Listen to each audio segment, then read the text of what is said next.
Halloween forever.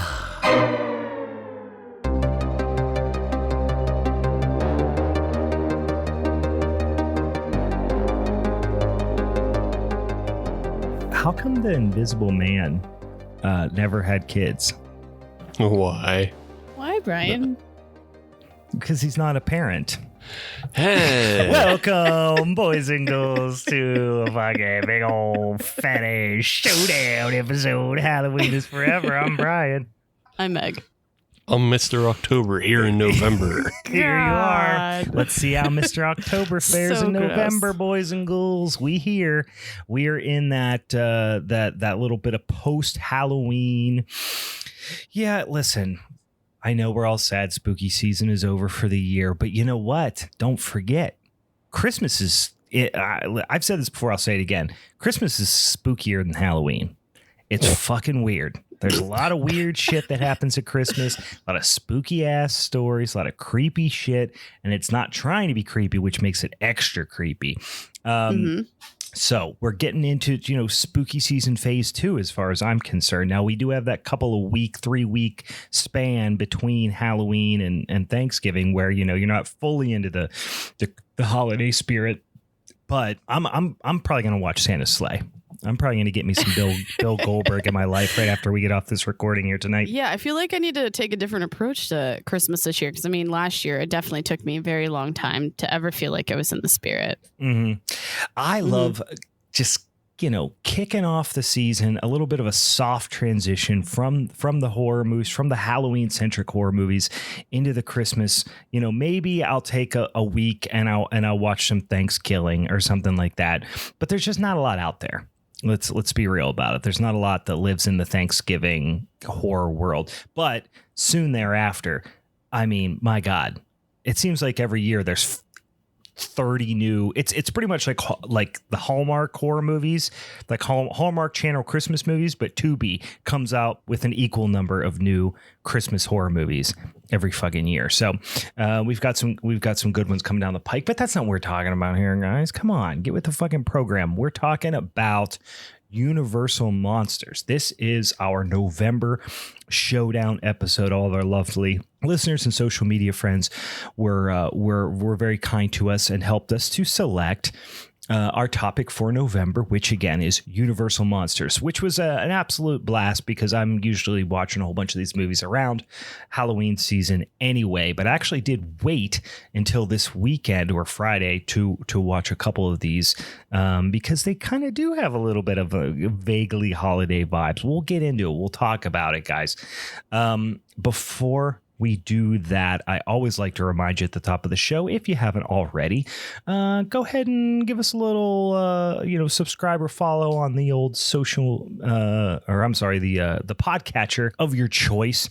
And if you like the show, and if you're a loyal fan of the show, and if you're not a total piece of shit freeloader, like all those bastards that was hanging around Halloween, and you're sticking around, and you're ride or die, go on there to the fucking, the Spotify's or the Apple Podcast or whatever. Give us a little 5-star review. Write a little kind word in there. Send me a DM. I'll send you some fucking stickers in the mail. We always appreciate if you give us a follow on the social medias. It's at Halloween is Forever on all the various platforms and things of that nature.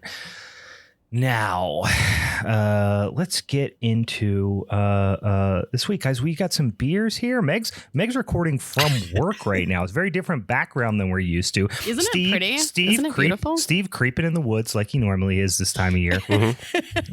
Steve is a Sasquatch. Let's be real. That's just what I assume this is all about. Now that I'm actually at work, I obviously have an icy light. I grabbed something simple, but I picked up. I'm at work, so I obviously have an icy light. You acted like that was just like a normal thing that happens at work. I'm at work, which means I'm obviously drinking icy light. Let me fucking finish, bro. I also grabbed some Chinar, so I'm like sipping on some Chinar while I'm sipping on what some is that? icy What's light. Chinar? Chinar is an artichoke base Amaro. So it's like super herbaceous. I've seen the bottle, but I've never I don't feel like I've heard that word said out loud before. Yeah. It's spelled like CYNAR. Right. Yeah, but it's pronounced Chinar. See, I did not know how to pronounce it, but I have So seen that bottle yummy. before because I always think like, oh, artichoke, weird. I like me an artichoke, and I like me a weird herbaceous digestif, if you will. My favorite one. I don't know if you've heard it. It's called Plinkovac. It's from Beaver County. That is not. Is that a digestif? I mean, I don't not know. Even close. I mean, it's God, I couldn't say the herbaceous. I don't know. You know what? Can't find it. But we have a bunch here at work, so I have been trying bunch of to test. No, yes, Oh, sorry, I got all horned up when shelf. you said I got a bunch of Plinkovac. I was like, He's God damn. got Plinkovac here. I'm gonna ask Yin's them to got put it on the Plinkovac? shelf. Yin's got I'm gonna ask Plinky? them to put on. I Yeah, can't I'm gonna ask find them to it. put it up. No, we have a bunch of Amaros. Like we just we stock them. So like I've been testing out, and I usually not a huge fan of like herbal like type drinks, but Chinar is like stuck with me. It's a little bit sweet, a little bit bitter at the end, but it's nice. Is it savory in nature? Does it have like could if somebody gave that to you, would you ever say artichoke? No. No. No. Interesting. Is it Definitely licoricey? has compared. No. Oh. Now I have to try it. Yeah. Yeah. We know a lot of things it isn't. Yeah. Yeah. So the way I just described it, like right up front, you get a lot of really sweet notes. And I feel like if you think about artichoke, you might be like, okay, I get this like vegetal type thing going on, but it's not. If you were like just drinking it, you'd be like, oh no, this is like really nice and sweet and pleasant up front. It has like a little more like thicker body. It's not like syrupy, but like a little bit medium body. And then you start getting this like more herbal combination going on, and then just ends bitter. Like not as bad as Malort, but like, you know how like Malort's just like, let me just finish bitter, like but aggressively and too much. Poison. I love bitter, but Malort ends with aftershave. Malort ends with bad decisions, I feel like too. I hate people love to pretend that Malort isn't disgusting. And listen, I love Chicago. I have a lot of friends in Chicago. Malort, I was gonna say I'm around gross. too many people right now that are from Chicago or just love Malort, and I am very seriously questioning my relationship with these people. Even Malort doesn't pretend that it's bad. Like doesn't pretend it's not bad. We're diving into it. Malort and like I saw an Instagram post, I think not too long ago, that Malort was just like, "Hey, we're fucking terrible. Drink it." Yeah, no, they embrace the fact that it tastes super bad. Yeah, we taste like gasoline. Fuck but you. I just don't understand what. So no. Here's the problem though: is that the people that I know who talk about it, they won't say that it's bad. They like it. And they this pretend is why that they like it. I don't know if it's for pretend though. I just or don't they have know good if it's memories around it. You know what I mean? That's exactly probably it. Yeah, like they have good memories. They have but nostalgia I don't understand around why you it. would ever have a good memory around that. Because how could you even remember your memories? I mean, we used to drink like Pusser's rum back in the day, like in college, because we thought that was cool. What kind of name? So was that also made in Beaver County? It might have been. No, I think that it's a British thing. I think it's like some British naval rum or some shit. Yeah, Pusser's is the specific rum that's supposed to be made in a painkiller. Yeah. Like that's the specific rum you're supposed to use. So like, because isn't it like it's really high proof too? Isn't it like 150 proof or some crazy shit like that? Anyway, we used to do shots of Pusser's rum because we thought that was cool. And if somebody would have told me in college that like, oh hey, I would have been like, oh yeah, it's delicious, but I just wanted to sound cool. It's not. It's bad. Tastes bad. It tastes like fucking rocket fuel. You know? Yeah, that's why it got cut with a whole bunch of tiki fruits, in the Caribbean, because people were like, this is disgusting. It lasts forever, but boy howdy, you got to mix it with a bunch of shit to make it palatable. Yeah, boy howdy. All right, Steve, what are you drinking? I am drinking something much more simple. I'm just drinking good old White Lightning from Full Pint Beer. Oh yeah, good one. Haven't had that since they started producing it once again. But back in the day, that was certainly one I would crush. No secret, I'm a big fan of a wit beer. If you're, I'll say like of the ones that came back from the original Full Pint profile of White Lightning and Chinooki and Night of the Living Stout, all those came back just fine. Like they're all. You may not be exactly as you remember, but they're still just very good, very drinkable.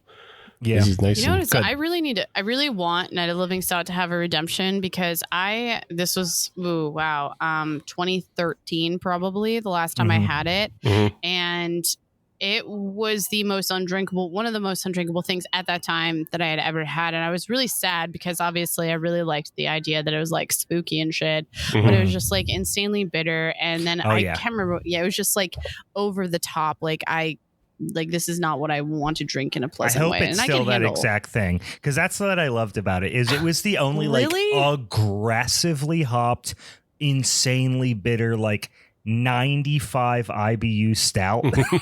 It's just like it was such a just like palate wrecker type of beer. But that was the thing. It's not something I'm going to drink a bunch of. I'm going to maybe buy a 6-pack a year. Honestly, I'm probably going to get one at the mixed 6-pack at JR's and call that a day. They didn't have any. They only had the White Lightning. Yeah. But yeah, I didn't see it this year either. Actually, I didn't see. well, no, it came back this year, but I don't know that it got the big distro. I think it might have been like something you had to go to like Warrendale to get. So What are you chugging down there, bud? Beers. I'm actually drinking. A coworker of mine brought me a bunch of Human Robot. Oh, so I'd be slamming Sick. some beers from Human Robot.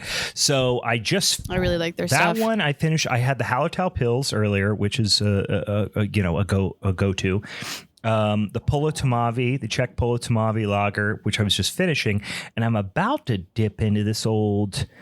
How would you say a thing like this? Il Cielo, I guess. It's their Italian Pils, which I've not had. I've had the Polo Tomavi. I've had the Hallertau Pils a lot. Those are both killers.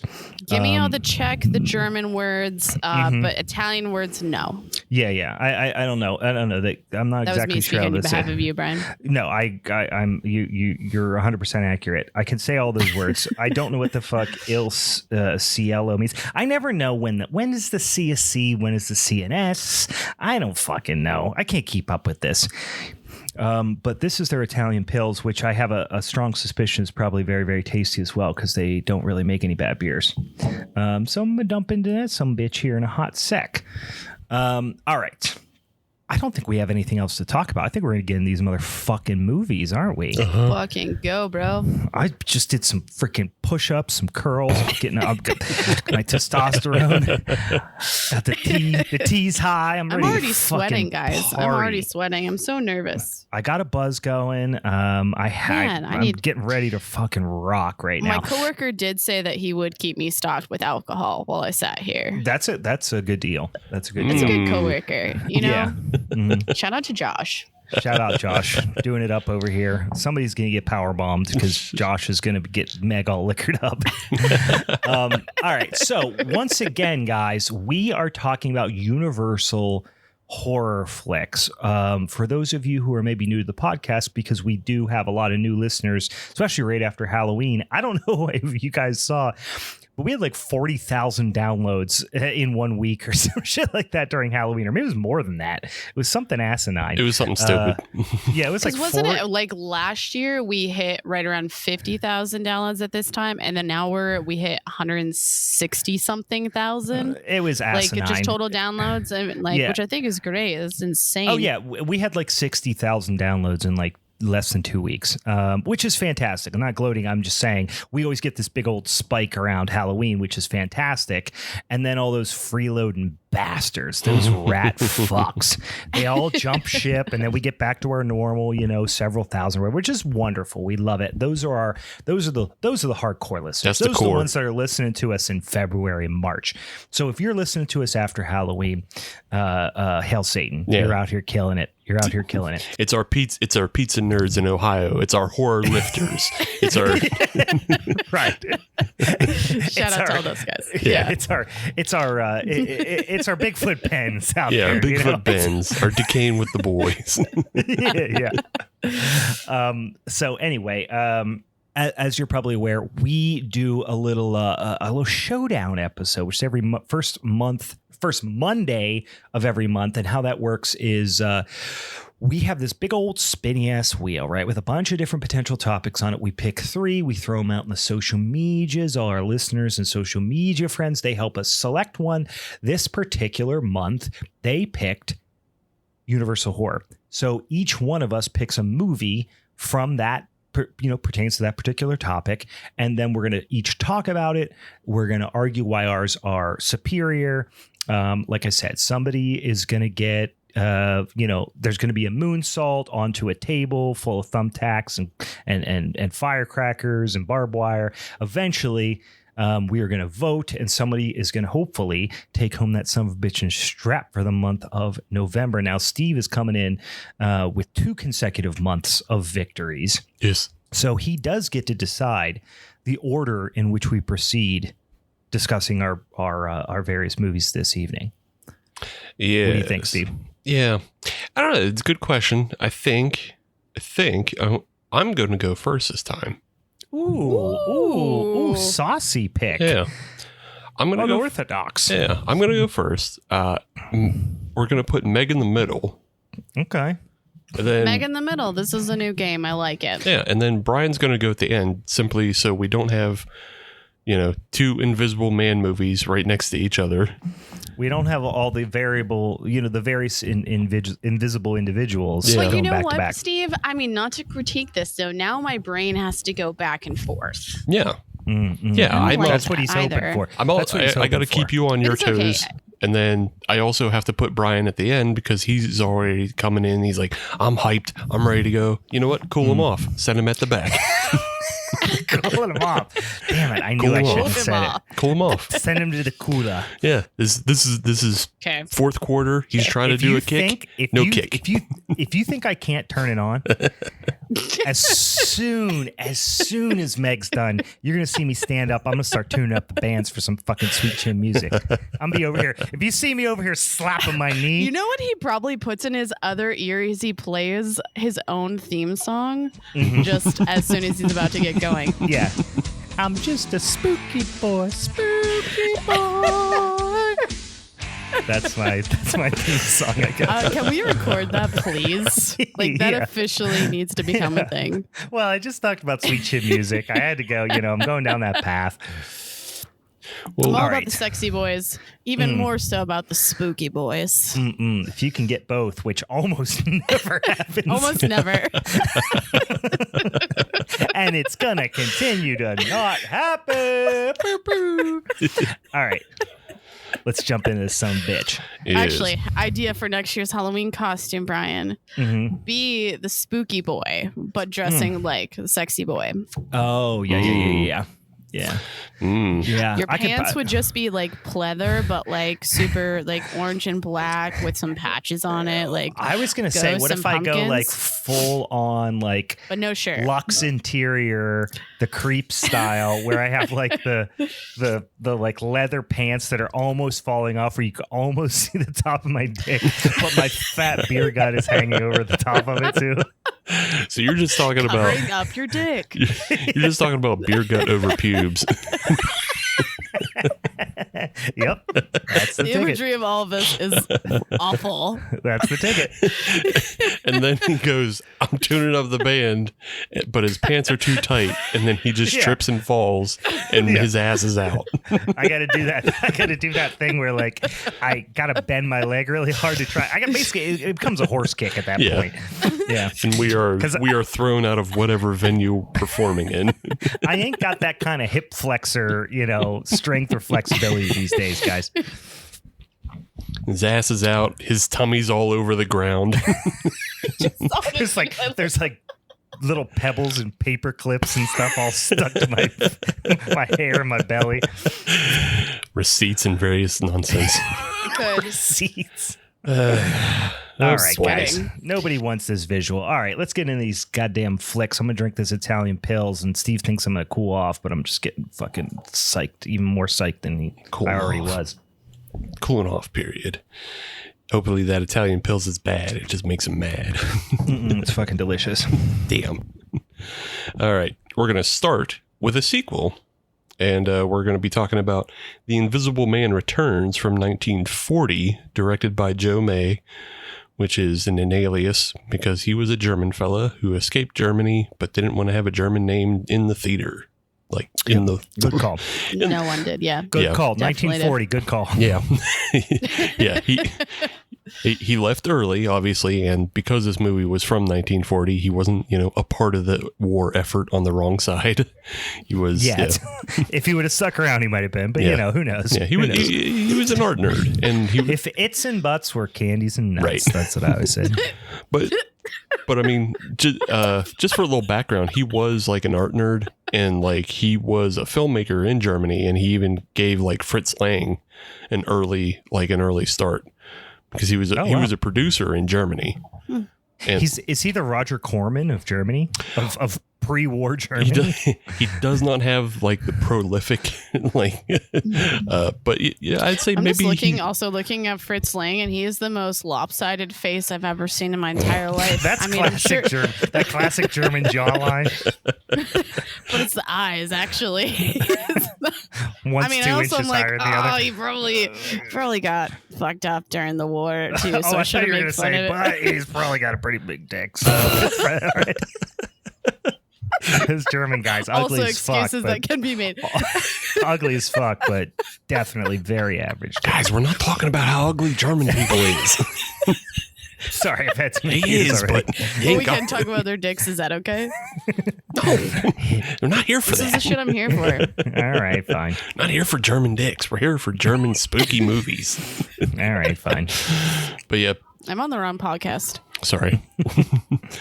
Joe May, director, The Invisible Man Returns, the direct sequel to The Invisible Man, which was based off the H.G. Wells book. H.G. Wells has nothing to do with this other than some of the characters he created. Right. This is also the first horror movie for Vincent Price. Who is playing the titular Invisible Man returning, also known as Jeffrey Radcliffe. And he's Jeffrey with a G. Yeah. With a G-E. Geoffrey, like the Toys R Us man. He's not a man. He is 100% an animal. Is he not? Anthropomorphic animal. He stood upright. That's true. He's anthropomorphic, but half man, half giraffe, all toys. But yeah, this one is admittedly more tame than what Brian will eventually talk about. It's not the Invisible Man doesn't actually return. It is a completely new Invisible Man, Jeffrey Radcliffe. Which I totally, like, the moment I put this on and started watching it, I came up with an entirely different plot that would have been hilarious. Is like, new twist. Flora from the first one is pregnant and the baby's actually invisible. Oh, and then that would have been sick. That would have been like, so my mind was there rules, like most actually. of the movie. Well, and they later did, Steve, you might be talking about this, but they later did The Invisible Woman. Yeah, they did The Invisible Woman. They did the Invisible Man's Revenge, I believe. There was The Invisible Agent, which was actually a cool movie, but a lot of them aren't even horror. It's weird. No, the series as a whole, like starting with The Invisible Man, the original, it takes a continuous downturn as far as like production budget and everything. So like if you start with the original Invisible Man and correct it for now dollars, it was like a $7.5 million budget. Whereas like, was that more from the first one? I don't know if Brian, you would know that was an increase. So like first one was like, cool, we like this. Yeah. Here's more money. And then got it. This one was actually produced for less. This one was produced for about $5 million. So like overall, the Universal monsters began to take like a downturn in the 40s. Budget wise is what, like who were willing to spend what, and kind of the two big directors are like James Whale, or I mean just one of the big directors is James Whale. But yeah, Joe May took this one on, and the returning thread from the original Invisible Man is the effects artist, which is one of the reasons why I picked this film. Is I believe his name's Fulton. He was kind of the photographic special effects, and he's the one that developed the ability to have an invisible man on, just on camera by photographing the process was photographing kind of the background plate that you would see. Mm-hmm. Then he would have the actors in this black velvet suit and then whatever their costume was over it. So like if you see a shirt floating, it's a shirt over top of a guy in a black velvet suit. It's almost like proto green screen in a way. Oh, totally. Yeah. And it had to be like four different developments of the same scene. And then they layered them over top of each other. Interesting. And so like this film, I think is the much more refined version of that. You can tell like when you watch the original, there's still like a lot of tears and everything. Cause like anything that was a developing mistake, like had to be hand painted out. So you still like see a lot of harsh black lines in the original. I think, Joseph really perfected it on this one, and perhaps the later ones aren't as good, depending on like what the budget was in those films. But yeah, you see, and then on top of all those photographic effects that he does, you have all of these fun animatronics, or just simple puppets even of like when Radcliffe originally gets out of jail and he's walking through the woods, you have all these timed arms of, tree branches that gotta move back and forth. And then it opens the suitcase and the shoes come out and everything comes out, and they're all done in real long takes. If you were going to talk about, I was going to ask, I was curious like how they did that. And I don't know if that was related to some sort of like literally like pulley system of sorts, or if it was like a green screen or like a green screen-esque thing. Cause interesting. Yeah. It was a lot of like perfectly timed stagehand work of just like either pulleys or guys on ladders pulling strings. But like they're great because it's all done in one long take. So it's not like a cut and a cut and a cut. You get to watch this whole thing develop as he's walking through the woods and moving tree branches and, taking the brush off the suitcase. You could see it now with like, obviously with the advent of like HD and stuff. Sometimes you do catch a string or two. But like back then it would have been, absolutely fucking mind blowing, Right. Yeah. But you do catch a string or two now and again in both movies. Oh yeah. In both movies. I think the biggest one that stood out to me was actually in yours, Brian, was I know what you're going to say. The bike. The bicycle. Yeah, the bicycle. Yeah. When he's like, I'll be taking this. Like, it's pretty clear. There's strings. You can see them. There's strings and you outside can, the daylight. Yeah, and you can just see the line that it travels on. Like the track that it's set up on. You go, I wonder where that bike's going. That direction. In that straight line. Yeah. That straight line of disturbed dirt. But yeah, let's jump into the plot of this one.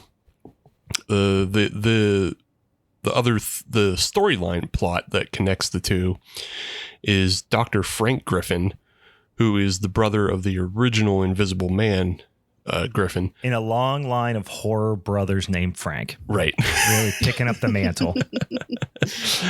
And he obviously has developed the Invisible Man serum, or still has what's left over from his brother's research, even though it was like claimed that, it was destroyed in the original. Like Jack Griffin throws all his stuff in an oven and then runs off with it. But, I guess Frank somehow gets a hold of his serum and he uses it to help his friend Jeffrey Radcliffe, who he believes has been falsely accused of murder and is currently, set to be executed. He's on death row. He's ready to go.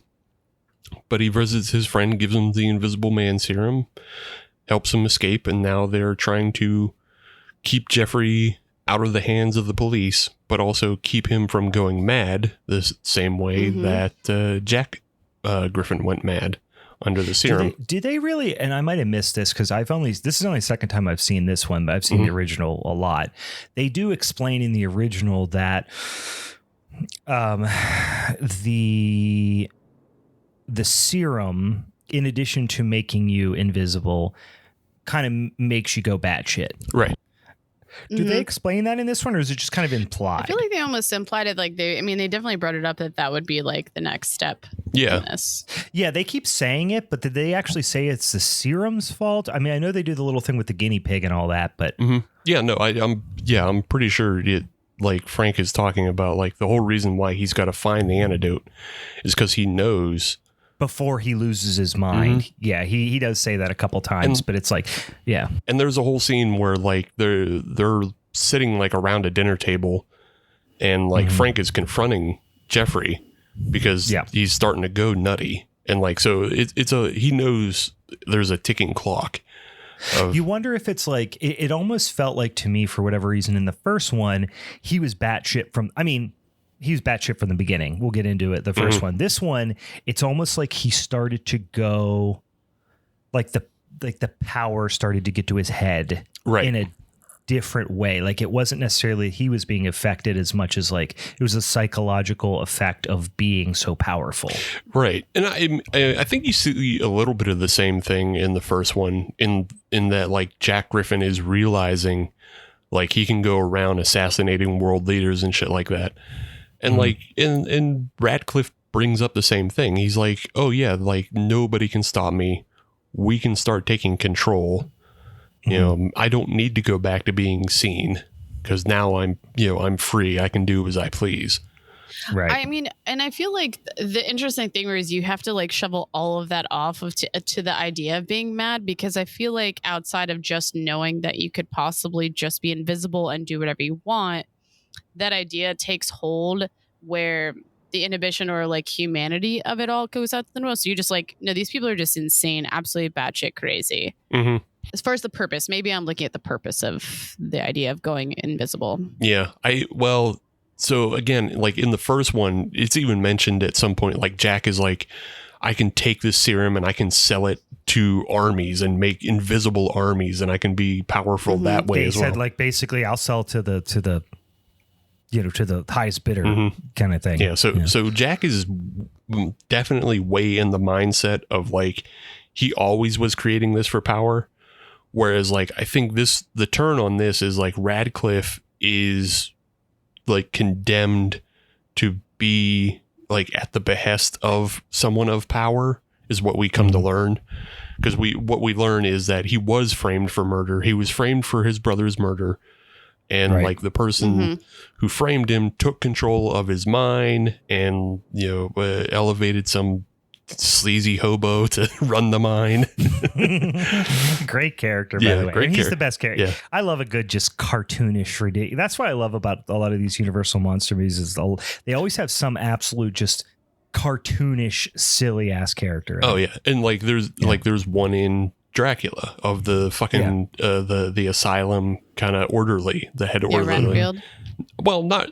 Oh no, you're talking about the other guy. Yeah, that one that always says something about. All he always says is like one quick liners and stuff like that. Yeah, the Cockney asylum, orderly who's always being outsmarted by Renfield. But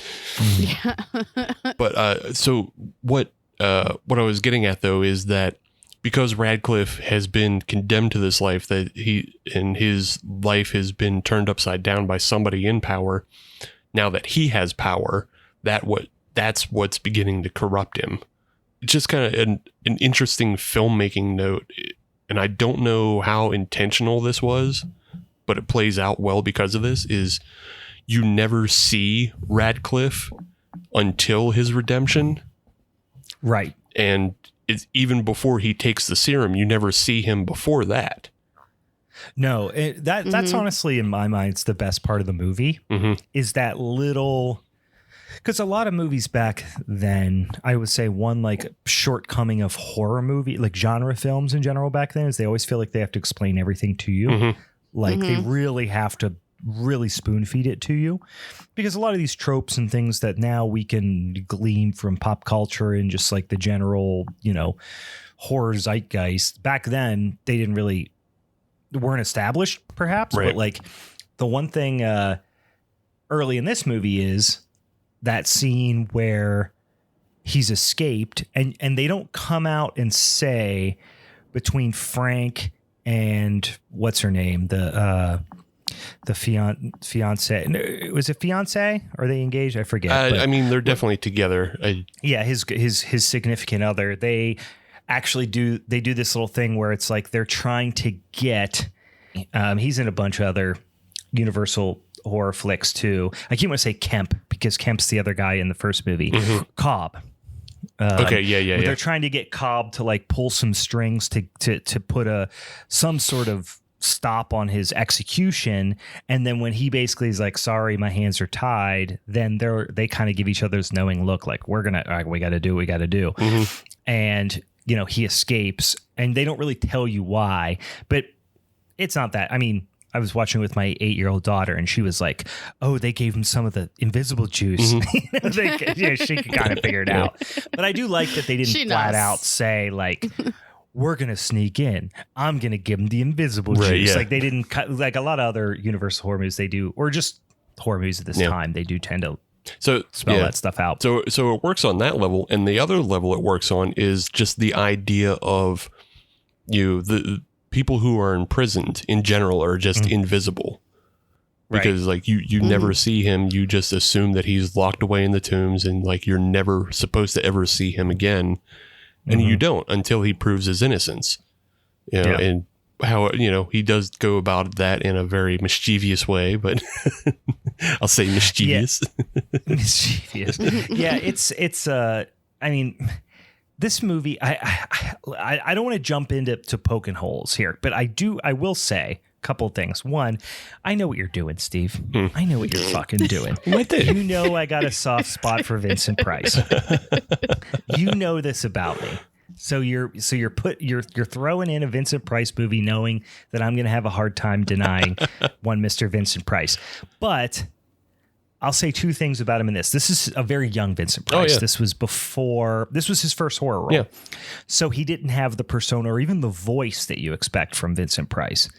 And so it almost at first, like if you didn't know he was in this, you might not recognize his voice, weirdly enough. No, you probably wouldn't. And I mean, I feel like you wouldn't even recognize his face at the end because he doesn't have his signature mustache and he's so very young. He's very young. And also, I never buy Vincent Price as a romantic hetero lead because he's so gay. Like he's just like he's flamboyant. Like I don't think he was ever like outwardly gay. I think he had relationships. I think he was known to have relationships with people of both cisgenders, but he doesn't play as a even in like House on Haunted Hill. Mm-hmm. He seems like just an extravagant gay man who married a rich woman for the hell of it, and now he's just like out to kill her, an old bitchy queen about it. You know what I mean? Like he's so flamboyantly gay, which is one of his most charming attributes. But I can't buy him as like a hetero male lead, a romantic male lead for that reason. Yeah, I mean, I think it works well enough in this film because he's not necessarily, again, he's not leaning into the persona he's cultivated later on in life.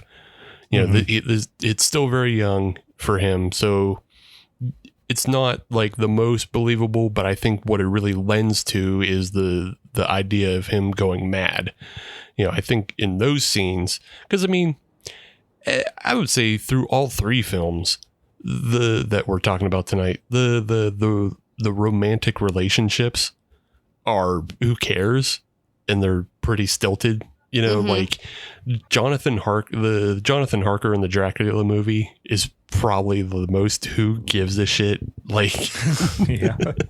He's such a bitch ass. And I mean, but I feel like the only thing I think about with some of these things is that I feel like they're in place because of at the time that would be the norm. Oh yeah, they were want to have some sort of rhyme or reason for like you can't just have this young single woman like here.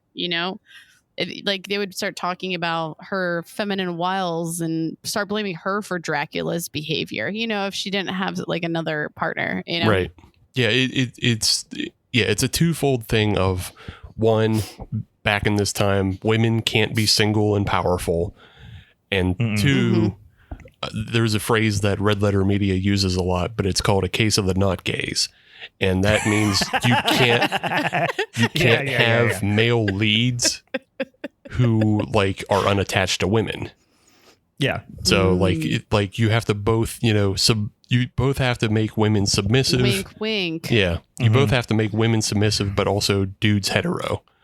Yeah. Because Vincent Price is just, he's way too fancy to not have a girl, be attached to a woman on screen, or else people were going to, start to wonder. Yeah. They're going to start wondering his relationship to all these other dudes around him. Because that's the rest of the movie. The rest of the movie is all dudes.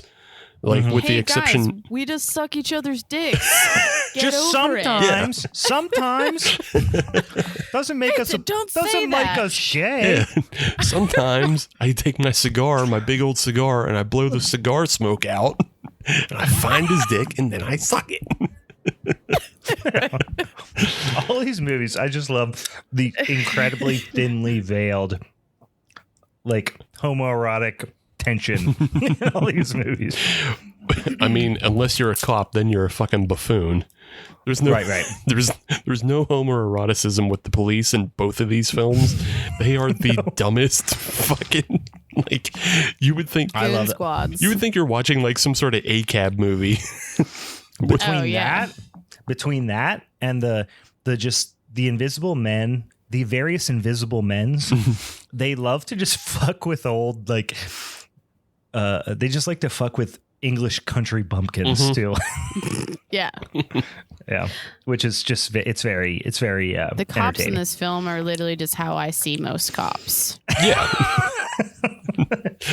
This one is, the one in my movie, which we'll get to, he literally, while we're on the topic, he literally walks in and goes, "Hey, what's all this saying?" Yeah. Like, he actually says that stereotypical line, which I'm pretty sure where that line came from. It must be this. It had to be. And it's like, in this one is when it's immediately after he escapes, there's the two prison guards and the inspector in this film, who's like the only person who has like any sense about him. He's talking to them, and the prison guard is like, "Oh, and then he was just washing his hands in the sink. He was, and then he was like, and then he did it just like this. I swear, didn't he?" He's like, "Sure did." And then his clothes was on the ground. I swear, on me, Bob. Isn't that right, Bob?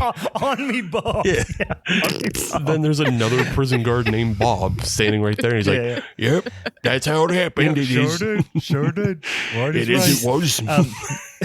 It is. It was. And then he does the scene with, he even got that, but old Ben, who's kind of hiding them, smuggling them, or putting them up kind of in his house. The conversation between the like country ass cop and old Ben, as he's trying to not let him go up the stairs, is just Cockney chaos. Oh yeah. They're just puking Cockney into each other's mouths. It's so hilarious. And also, like, I don't know if this was on purpose or not, but the cop is pretty fat, and his costume is probably 2 sizes too small, because like his ass is just sticking out and his guts out. They just made him look so terrible. Yeah. I'm gonna say again, how I saw these cops is exactly how I see cops today. Perfect. British. Just constantly British. Butt cracks out everywhere. Like nothing's tucked in. Like they just ate too much. I don't know. That's what my main snacks. my main thing with cops is how ill-fitting their clothing is. Yeah. That's, I think, as a nation, that's our biggest pushback with the police force, is ill-fitting outfits. You know what, Brian? I think you've convinced me. You should give them a bigger budget so they can get better costumes. Yeah. I was all about defund the police, but now I'm like, no, I can't look at these ill-fitting pants anymore. But they're costumes. I'm just going to call them costumes. Yeah, they're just costumes. Yeah. All police are doing cosplay. Some police while like listening, I'm going to get in so much trouble one They're day. like, what the fuck are you guys They're going to fucking about? kill me. That's what they We're do. doing cosplays. Shut up. Just a couple other, another scene that I really enjoyed is the scene where like the inspector brings all the cops, because like that's one of the big plot points of all of these films is just figuring out the different ways to try and catch an invisible man. But the one scene where the inspector in this film brings this whole, you know, kind of Ghostbusters army of cops to the house. It's so over the top. It's so over the top, but it rules because, like, you know, they had the step up from holding hands, which was in your film. Yeah, holding hands and wrapping themselves in like net. Yeah. Because, you know, they didn't have a lot of time to prepare. Right. They were just like, shit, what do we have laying around that we could potentially use? This time he comes in with like fucking stormtroopers. Yeah. And they have like these smoke guns going on, but like, but he's still smoking the cigar. Like that's really. But he's got to lead the charge, and he's going to put the smoke out first. He's like, here, you put extra smoke here. But yeah, they're in the mansion trying to trap him, and then he takes one guy in like a Scooby-Doo from. No, that's what I wrote down. I said, is Jeffrey Agent 47 now? Yeah. Like, what the fuck? It was so out of character for him. And they're just like, he's just like, I'm gonna snag him up, pull him in here, somehow incapacitate him, put his clothes on, like he's now a fucking hitman. Yeah. I think that's one of the things that maybe doesn't come off from either film is that, like, does the serum give them extra strength? Because it kind of seems like they're doing something like both of them seem to do. They're nerdy science people, and in reality, so like our assumptions they're not necessarily like strong men. Mm-hmm. Well, they do say something about. I swear, don't they say something about it like increases aggressiveness or something? Right. So like maybe it's just like in strength though. Yeah, maybe it's an adrenaline thing though. Yeah, that's what I'm saying. Maybe it's like the mother picking the car up to save the baby kind of situation. Yeah, well, even think about it like when you're going mad, like you're gonna have so many, like your inhibitions in reality are gonna be so much lower, and so like what a normal person would stop doing, you're just like, no, I'm just gonna fucking do it. So like no one's even expecting it per se. So like instantly gives you like a little bit of that lead in that fight when whenever it's going on and stuff like that. Because you're exactly right though, Meg. Because not Frank, but Jack Griffin in the original is just a little science lad. And then Jeffrey Radcliffe in this one is like fancy. He's fancy landed gentry. So like neither of them would be like, the Agent 47 hitman, having the strength to do things. But that's the plot twist. Tell you what, he's actually Jason Bourne in the 30s. Oh my God, it's Jason Bourne. I'll tell you what this movie did. Made me want to go buy a wool suit. Looks just real comfy, real cozy. I forgot that was a thing people did. You can pull it off. I think I probably could. I mean, I'd sweat. Get a smoking pipe too. Patches on the elbow. Yeah, it just all goes together. There is a How I Met Your Mother joke about like patches on the elbows, and it's all about like someone being let down by a girl not showing up. You're like, you know why you have those patches on your elbows? Because when the girl doesn't show up, you're just like, oh, geez. It's like fucking great. Tried to wrap that one up real quick. You started going down that path for that joke, and you were like, this is an audio medium. Shit. Everybody's expected to remember How I Met Your Mother. God damn it. I'm here to remind the folks. Yeah. Go back and watch every season but the last one. There's a couple good scenes that really killed me. Anywho, for another episode, not this show. For a whole different podcast, the How I Met Your Mother podcast that we do. This is maybe a silly question. Why do invisible men's never wear underwear?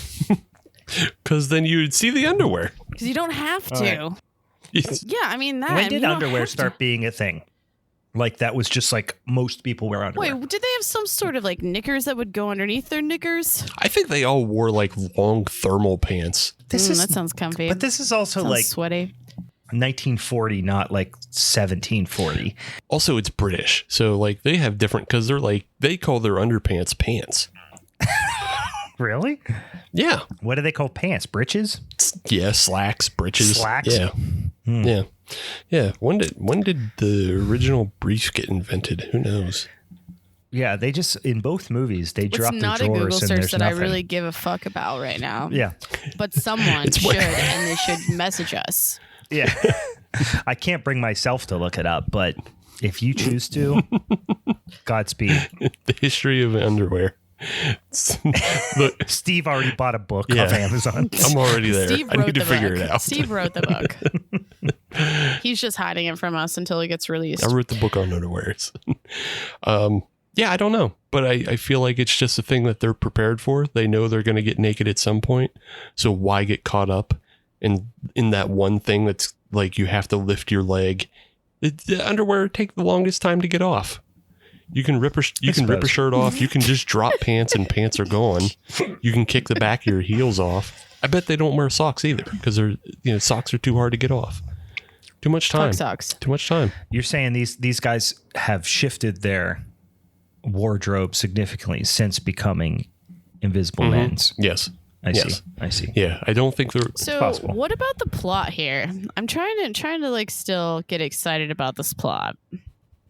Steve, excite me. The plot of a man trying to clear his name.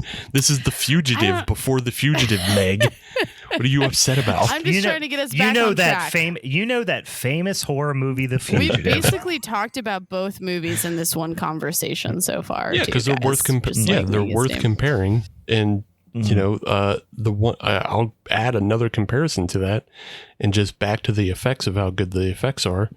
Is that you have the scene that's right after the Ghostbusters smokeout scene. Jeffrey comes back into the house to call up Frank Griffin, and it's a mirror of the original.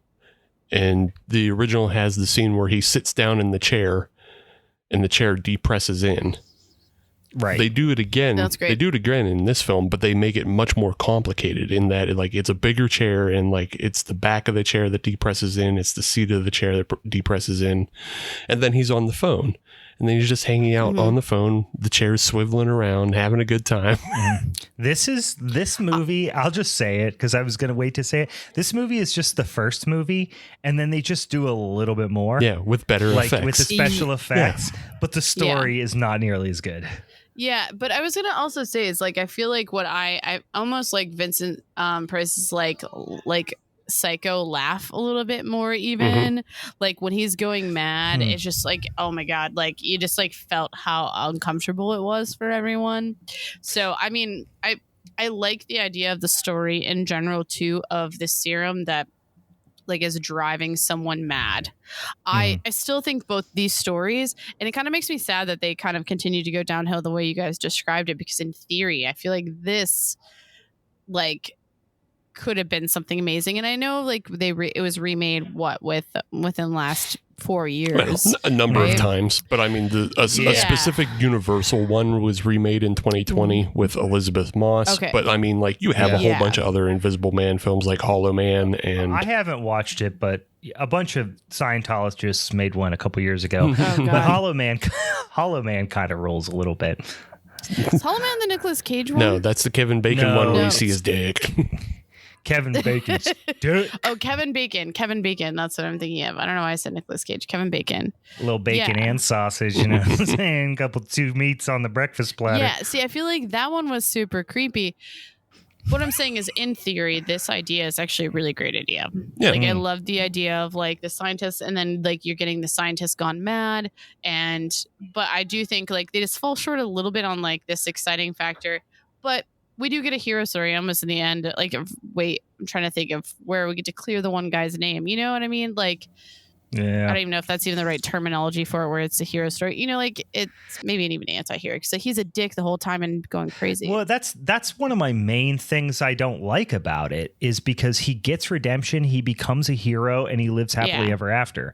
And it's Whereas like in the first movie, he's a fucking villain through and through. In the first movie, he's a menace, and we get so much more murder. He's a goddamn monster. This movie, it's the fugitive. Like there's so few horror elements in this movie. Whereas he is genuinely scary in the first movie, and in this movie he is just sympathetic. Like, and people are also still trying to help him throughout the whole thing too. Yeah, and You know he's what I mean? like, they do. I mean, the effects are better. 7 years later, obviously a lot more experience. Like, you know, the guy who did in the first movie developed a lot of those techniques. But, you know, with the muscles and the veins, you know, when he comes back at the end. But like, I remember the first time I watched this, I'm like, you're gonna take this iconic thing and then you're gonna give it a happy ending? Fuck you. Can I make a point about timing and stuff like that? Because this brings up a good point though for why I think Steve's film went that way. Is I think both of our films, and I was reading about it as far as that like pre-code, where like even any sort of censorship between like the silent era to when we started getting sound, and it wasn't really regulated. Even like 1934 was a little bit of a cusp of like, it was still kind of like it existed but wasn't really a thing. It existed in 1930, but 1934 was like more this like cusp of when people started giving a shit about what people were saying on screen and what was happening.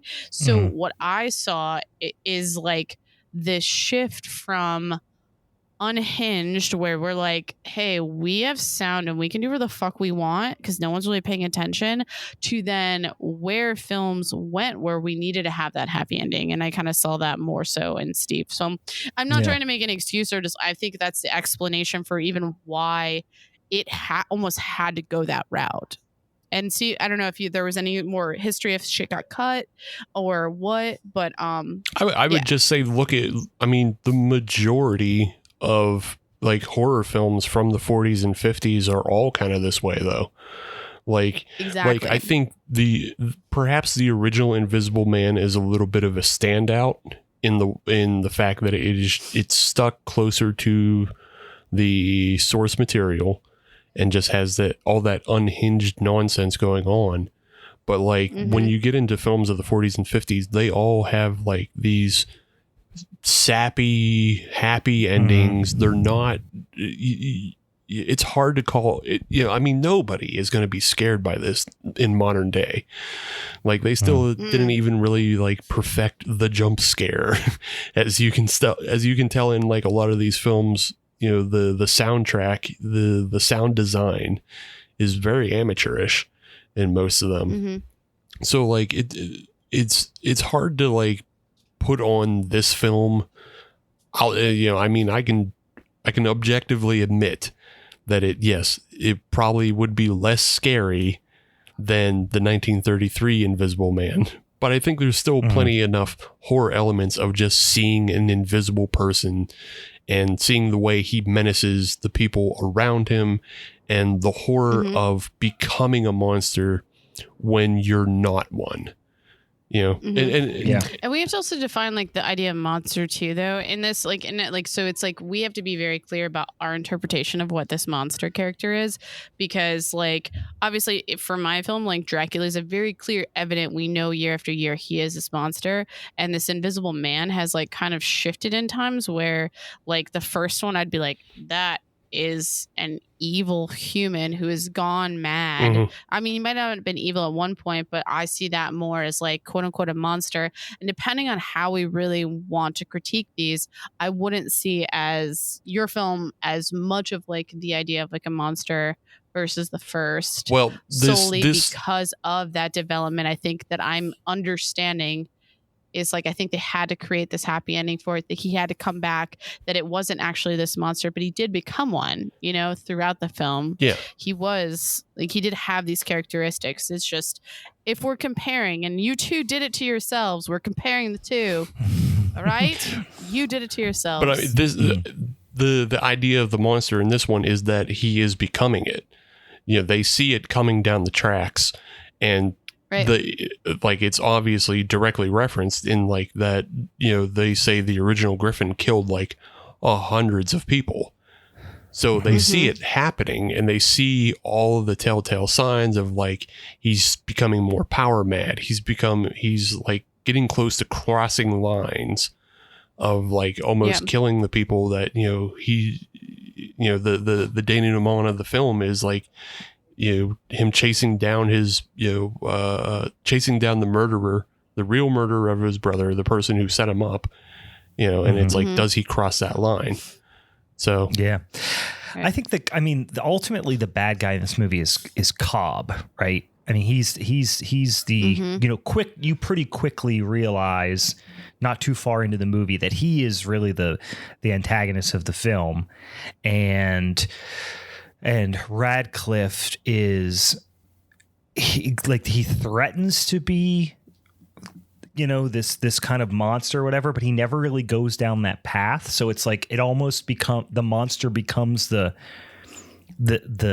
infliction, if you will, that he's suffering, as opposed to, which I guess you could say it's not the Wolfman's a little bit like that. It's not entirely dissimilar from the Wolfman, and like Dr. Jekyll and Mr. Hyde is also very similar in like even more so similar, because I guess that's more of a sci-fi. That's interesting now that I think about it, is because that is a pretty regular sci-fi trope. I mean, you could even go as far as say Frankenstein's that, you know what I mean? Even though it was like the brain of a murderer or whatever that they put into him. I mean, the science fiction element, the experimentation, the playing God thing is what turned him into a monster. But oddly enough, the Wolfman is the only one that is like a slightly sympathetic character that's supernatural. Right. Yeah, and it all depends on how you want to interpret the Wolfman, because there's always been, and Dr. Jekyll and Mr. Hyde is like, there's always been the subtextual link to alcoholism. Right. So it always depends on how much. Oh yeah, it's always something that's taboo to talk about, whether it be alcoholism or we'll get into, I'm sure, with Dracula, which is probably homosexuality. I mean, that's one of the biggest themes of Dracula and vampire lore in general. But it's like Dracula's a pimp, guys. Okay, don't worry, that's in my notes. That's it. That's your whole My argument. notes, Dracula pimp. But it's like it's one of those things where somebody did, like with the Wolfman and stuff, somebody did something that warranted this curse, whether it was decades ago or generations ago or whatever. But these ones are more like somebody flew too close to the sun from a science fiction perspective. So obviously, Dr. Frankenstein, the first one, this one, it's like Radcliffe really is just a victim of circumstance, that because Frank is the one that administers the drug or suggests it or wields the drug in some capacity. I don't know. I just feel like whatever the hell Radcliffe's first name is. I was going to say Daniel Jeffrey. Radcliffe. It's not Daniel. Jeffrey Radcliffe. Joffrey. Jeffrey Radcliffe, like, he's kind of doesn't have much of an arc, which sounds weird to say because he does have all the emotional swings and everything, but you don't know a lot about him besides, he was a good guy. Then he took the drugs. Now he's kind of maybe going to be a bad guy. Yeah. But no, now he's fine. Well, I mean, Jack Griffin doesn't it's the same thing with Jack Griffin, though. And I think but he's a monster. Okay, yeah, he's a monster, but like you spend so much time with him, and that there's also so many other people concerned with his situation that like you want to somewhat be sympathetic up until he crashes the train. Like, well, even before that, he pretty much, I mean, in the scene at which by the time we get to my movie, there's not gonna be anything left to talk about, but the scene at the inn, the very first scene, he's lost his shit already. He's lost his shit, but like there's a possibility for him to come back as well. It's like I don't know. He chokes somebody and throws him down the steps right in the first goddamn scene, pretty much. He does. Like, he's done so. He's real violent. He also comes off more menacing from the beginning. Oh, yeah. You know what I mean? Claude Rains' performance is just, in The Return, like, he wasn't already gone batshit. Right. We're seeing from two different starting points. But anywho. So in that case, you do see more of an arc with Jeffrey, because like the first couple scenes where he's just like lamenting and he's upset of his position, he is sympathetic, And then he becomes insane, and you begin to worry like, oh, are they going to lose this person as well to the power and the madness? Because he starts bringing up all the exact same things that Jack did. He starts thinking about how he can just get away with murder and he can do whatever he wants. And like, he's no longer bound to society. Right. And like, that's what what the horror element is it's about losing your place in society and then just becoming, above it. Like, yeah. Like I'll just be what they say I'm going to be, kind of thing, or something. Yeah. I'm going to be the jonkler. The dang jonkler. No, I like this movie. Don't get me wrong. It's not like I'm crapping on this movie. It just feels like a not as good version of the first one. So says you. I mean, that's just really what it feels says like you, to me. but I say it's better because. So wait, okay. Can we please just talk about the fucking Brian's movie? Because like, I feel like if we're gonna fuck with the flow of the show, if we don't, he's gonna get iced. You're also affecting me, Steve, so that's affecting my vote, bro. Oh, now we got we're politicking in here. So here. Look, so I'm not politicking. Oh my God, that's a great. Look, I'm not worried about what this does and how this upsets you, Meg, because of all the other notes I have on Dracula anyway. So I'm gonna roll my eyes. Bro. Oh shit. All right. So here are my last comments on this movie, and then I'll shut up. A man as rich as Cobb, you got to be able to afford a gun that fires rounds without having to throw them out of the barrel. You know what I'm talking? The way he fires that gun cracked me up. It's like he has the rounds that it's like a musket.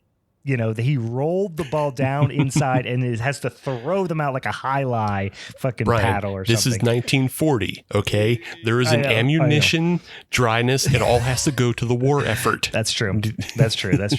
Fair. Even rich people can't afford to be having nice service weapons. The other thing I'll say about this one is two things that stuck in my craw. It's not as big of a movie as like, it's hard to go in the other direction, right? So what I mean by that is, okay, take Halloween, for example. You start with the first one. It's a small story. It's, Michael Myers terrorizing, a handful of teenagers, blah, blah, blah. Even within, because I've been thinking about it a lot, because I rewatched Halloween Ends, which now I kind of love. But there was like, I don't know. Listen, how we'll talk. Did you make we'll talk that about left it. Turn? We'll I'm talk done with you, Brian. About it, guys. It's a good Spider-Man film. Not on this episode. I'm not giving you that floor. No. All I'm saying is it starts as a small story and expands into a big story that encompasses the entire town. Like, that's usually what happens with sequels. The first movie, the first Invisible Man, it's a big movie. You know what I mean? I would say even amongst the Universal monster movies, very few of them span as broad of a, you see people across different landscapes, tons of different settings, the freaking train, it's in the papers. It's like he is a scourge on the countryside, right? And then you come back to this and it's not, it's just affecting a handful of people again. There's freaking 100 cops surrounding his house in the first movie, and then this one it just feels like a smaller story, and it's so hard to go backwards once you have this big story to go back to a small story. So that kind of bothered me a little bit. The other one was the culmination scene at the end with the big set piece of the coal car at the Radcliffe Mines was fine, but how does a cop shoot a person from 80 yards away with a revolver that's invisible? And also, why did Cobb confess his crime with his dying breath? Like, I just, those two things, I was like, what? It just was because we needed to wrap it up. That's basically what saying. They're like, let's wrap it up. Let's like have our happy ending. And that was one step towards it. It would have been so much better if This was an hour and 20 Radcliffe minutes, would and it have definitely could have killed only been an Cobb. hour like the first one. Yeah, I mean, if Cobb killed, Radcliffe killed Cobb, they both tumbled down, they both died, and then it was like, oh, poor Radcliffe. He went mad and killed his brother and killed Cobb, and he's now a villain in the eyes. You know, he was this great guy. Now he's a villain, and it was this like melancholy kind of end to it. But no, he's got to have all these convenient things happen that lead to his redemption and ultimate survival, question mark. Like, it was just there were so many strings that were just laying all over the place, and then they just magically got tied up in the last like 90 seconds of the movie. Oh, a blood transfusion. That's insane. Oh, a blood transfusion did it. And then they even were like, okay, I'm going to give him the antidote. It might not work. Sorry, It might kill him. Never mind, he's fine. I shouldn't be talking so much shit. That's just what I do. Yeah, but that stunt where the guy falls off the coal car, it's pretty fucking dope. It was good. It was good. It was a good stunt. Pretty sick. I'm letting you just go on and on about how things are so easily wrapped up, but that's your film too, Brian. That's your film too. No. Okay. And that's Meg's film as well. They didn't know how to write endings back then. I know. I agree that they didn't know how to write endings. Everything ends very abruptly. That's everybody's film. This one got wrapped up in such a pretty little bow that it bothered me. Fair. Okay, fine. But like also your film gets wrapped up. Like the bow may not service like a happy ending, but yours just gets wrapped up. Like the ending conceit of yours we'll get to, but it's just as stupid. They wanted to show the transformation back. That's not even what I'm talking about. We'll talk about it when we get to it. Okay. All right. Oh, you rat fuck. Yours is just as dark. All right. We have anything? I'm sorry. I went off on a tangent there. What is there? Anything else? Any other elements we need to discuss on this sumbitch? I don't think there's any more elements other than just like, you know, how cool that the scarecrow scene is, and then That's a good scene. Yeah. Great scene. Was he supposed to be shot at that point? Yeah, because it's after the coal car incident. So like he's hobbled, and like this is where he decides to just reveal himself to get help. Yeah, so, that's a good scene. And then Cool. he gets a transfusion, and that was what saved his life. But it's subtextual. You hated that near dark. All I'm saying is you hated that near dark. But it's subtextual. It's subtextual because they're injecting humanity back into him. Yeah, well, so were they in Shut near up. dark, and you hated that shit. Shut up. I can taste my mind. No, I can ignore 25 seconds of a film to enjoy the rest of the hour 20. That's true. Especially when considering every film from before 1960 didn't know how to write an ending. I Steve suppose. does not like criticism. Anywho, You ready to get in? is it my turn, guys? It Here is. it is. Oh You're my here. God. We're You're on the here. spot. It's time for Dracula. Oh, let's talk about Draculas. Fucking ready for this shit. I hope you are. Gentle sirs, you guys both chose the same movie, and Mine was made first there. Don't worry. Mine was made better. I came first. Sure, we can talk about these things afterwards. So Dracula, this came out in 1931 and was directed. Well, Todd Browning was credit. Yeah, he co-produced and stuff, which I really like because I started reading a book at one point about like history of horror, and like Todd Browning like also had released Freaks, but he has like such a cool, I think, background in general as like a director, like actor, screenwriter, and like also did like vaudeville performer. So like even seeing other things he did, like he has a cool background. I like him. Anywho, let's keep going. But this rendition of Bram Stoker's Dracula was a basically portrayal of Dracula from the 1927 Broadway stage projection of Dracula versus just like directly coming from the book itself. But what I love, even just to kind of preface like how like not even necessarily, I mean, influential, yeah, but like this movie basically set the stage for what Dracula and like what the portrayal of it could be. And I think it is still just like such an iconic figure in that sense. And that's like Bela Lugosi, who did the Broadway productions of Dracula, kind of be characterized even between like the makeup, the style of dress, the mannerisms, like that slow talk, and even the accent and everything for the character and whatnot. And I think that was one of the things I think that even drew me into it from the beginning, besides just watching this film and loving a lot of the things that happen. But to talk about some of the origins of Stoker's novel, many people believe that he that to create this like immortal anti-hero of Count Dracula, Stoker drew upon like popular Central European folk tales of the idea of like Nosferatu or like the undead. But also this will be kind of like a controversial, because some of the research behind that, like he may have drawn some characteristics of Dracula from Vlad Tepes or Vlad the Impaler, and even talking about being born in Transylvania, and his father was Vlad II Dracula, and Dracula basically is like the son of Dracula, and Dracula meaning dragon.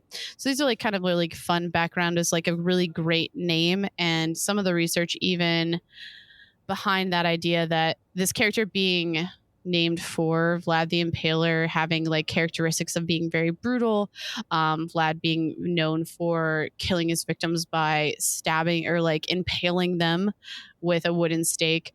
But I also love the accounts where he could have potentially, again, these are just like tales of, I don't think they have full, I mean, he definitely was a very brutal human, but there was a note that he may have also like dined with some of the bodies that he impaled and even dipped bread into their blood.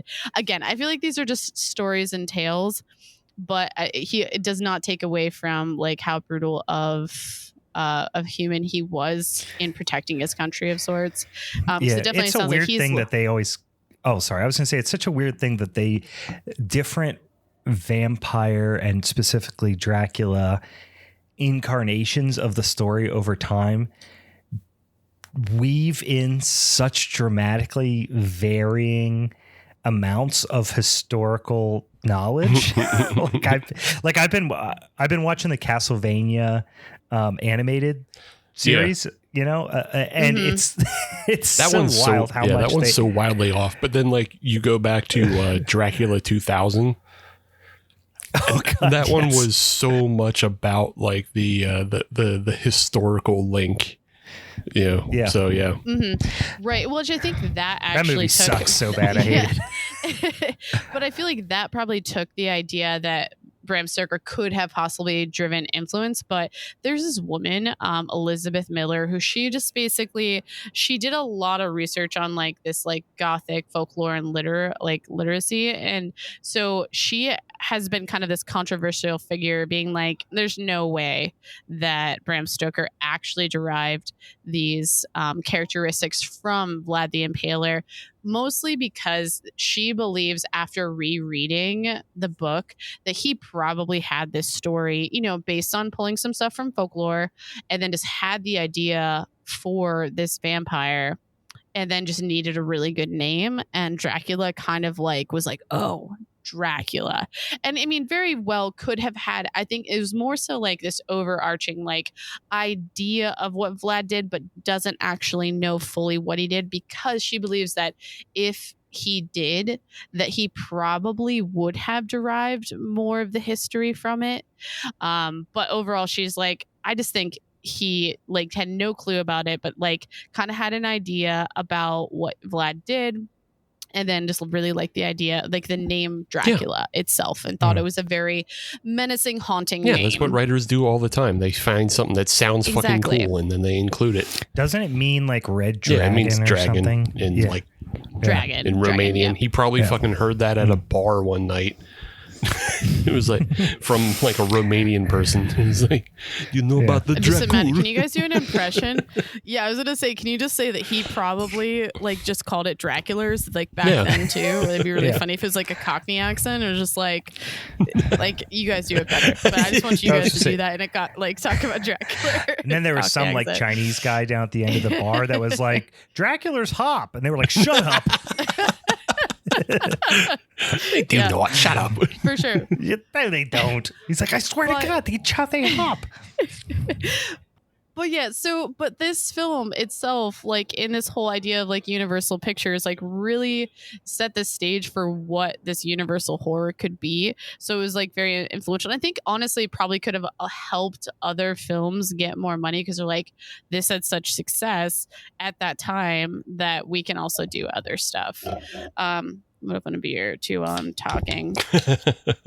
But okay. Open a beer or two while I'm talking, or open a beer while I'm talking. I'm at work, so in theory, there's people who wait on other people.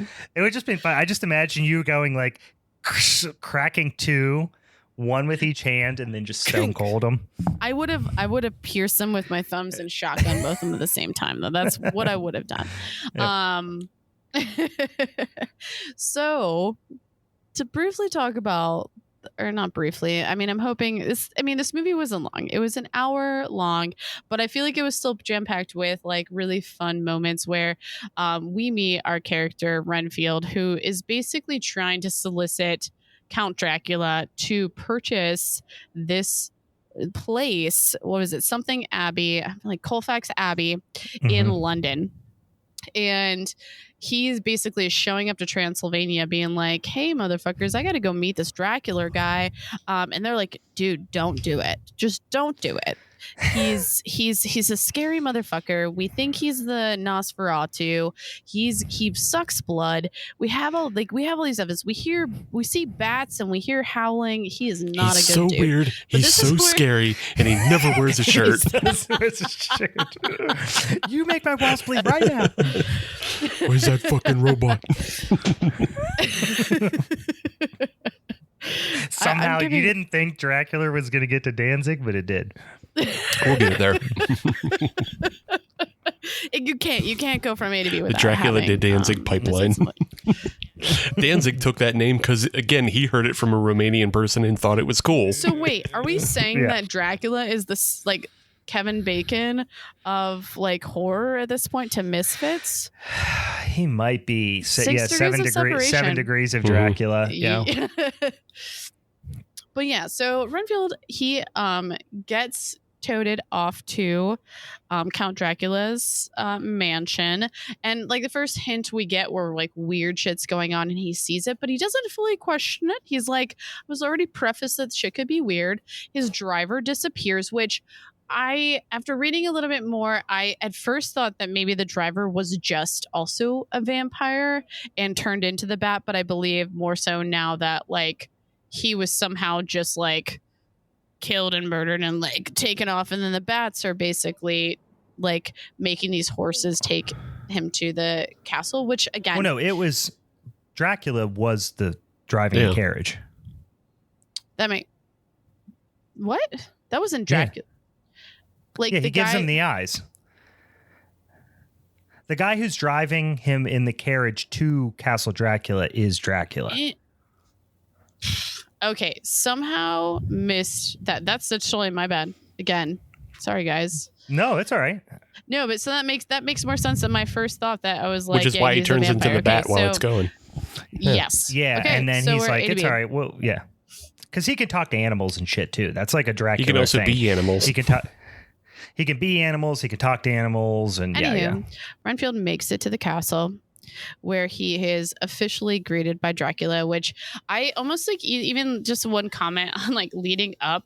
I loved majority of the things I love about even this movie are just like the backgrounds, the stages that they create for this film. I think they're just incredibly encapsulating. Like it just, they're very enchanting. Maybe even that's a better word. No, they're very, really, they really are liked like it. this and The Wolfman. I think of as the two movies that when I say like spooky ooky Halloween shit, I'm thinking of the opening scene of Dracula and or a number of scenes in like foggy at night in the woods. Yeah. You know what I mean? You can tell like with the sets in particular and like kind of the way Dracula's castle mirrors the abbey that we see later. They both have like these huge staircases and everything. You can tell that's probably based on what the Broadway show was, and then they made them bigger because like that's kind of a very common thing in like in theater of like you make these huge 2-tier sets, and then that way you can feature people that are upstairs and have a scene upstairs and then switch spots to, you know, people who are down on the main floor. Yeah, it's like an Oliver Twist kind of thing. You know, you can have them upstairs, but it's it feels like that scene is, which is my favorite scene in the movie, you know, when they go into the castle. That is the grand, I mean, that's a fucking big set piece. It's insane. Yeah. No, and it's super beautiful. Like I immediately, though, upon seeing it, the first watch that I had of this, it was just like, this is like an Ansel Adams photo that I just like, but spookier. But inside, and I'm like spooky. here for. But well, no, even just leading up to the castles, when I initially had that thought was like the backdrop. So I was like, I feel like I'm looking at Ansel Adams photo. But anywho, so Renfield and Dracula, they get down to brass tacks of sorts. Are like, yeah, I wanna get you into this house, yada yada yada. Dracula's looking for hosts in different area codes. What do I got to do to get you into this house? I will say though, like we have this set that is very cool, and then you have like one of the weakest things about this is like we talked about how like the sound design is not good at this point because it's still early, but he hears a dog and he goes, "Do you hear the children of the night?" A dog. I wrote that down. I love dude. that. It's a love wolf. that line. Literally, that's a classic line. I'm not even joking. I wrote that down because of how much I actually like it. Listen to them. Children of the Night. What music they make. And I think it's like, I feel like though this is like showing this creepy side that he's like, you're kind of creepy, but he's totally selling it. I'm still cool. He's like, I'm here to sell. Lugosi's you're a weird guy, but Lugosi's totally selling it. I'm saying the sound design fucking betrays him by being a shitty dog. Oh, because it's okay, that's fine. But we get the same dog throughout the entire film. So I know that's the thing. It's through the entire film, and this is such a small thing to pick on because there's way bigger things. Oh no, and I'll pick on those as well, but it just kind of sets you up to have lowered expectations for the rest of the things that happen in the film, which are really I mean, I don't know. I feel like when I was watching it, I still always put myself in this time and place because one of the things that we already talked about sound design in some of these films, and I think this one being one of the early transition between silent films to like films that had sound of sorts, is that like they weren't, and I don't think they knew how to use music throughout at this point. No, they didn't get it yet. And I just feel like the scenes that they're setting, I think because of the pace of how things went, it almost aided in this eerie feeling that I felt. And then again, me putting myself in a time and place, but at the same time witnessing this as like for what it is, I still think they did a great job between like creating the visual aspect for it that I never was like bored. Whereas I think now with our attention spans of sorts, if we don't have sound, we don't have something going on to like distract us, like I need something to look at that's going to keep me watching. And I personally feel like they did that with the pace and just like how they did the conversations. Like even just like certain scenes, you know, like when they're think this happened right before the scene that I'm really describing is like everyone's coming out of their coffin. I felt like there's certain aspects where in theory, if there was a sound design, they probably really didn't need to do like the hand, but I felt like that was so iconic of like, Dracula's wives coming out of the coffin and then Dracula coming out too. I felt it was like, this is the most badass and would be so spooky. It would have been so and this scary. would have been wild back then. Yeah, you have to think like this is the movie that put Universal on the map, like Universal horror on the map.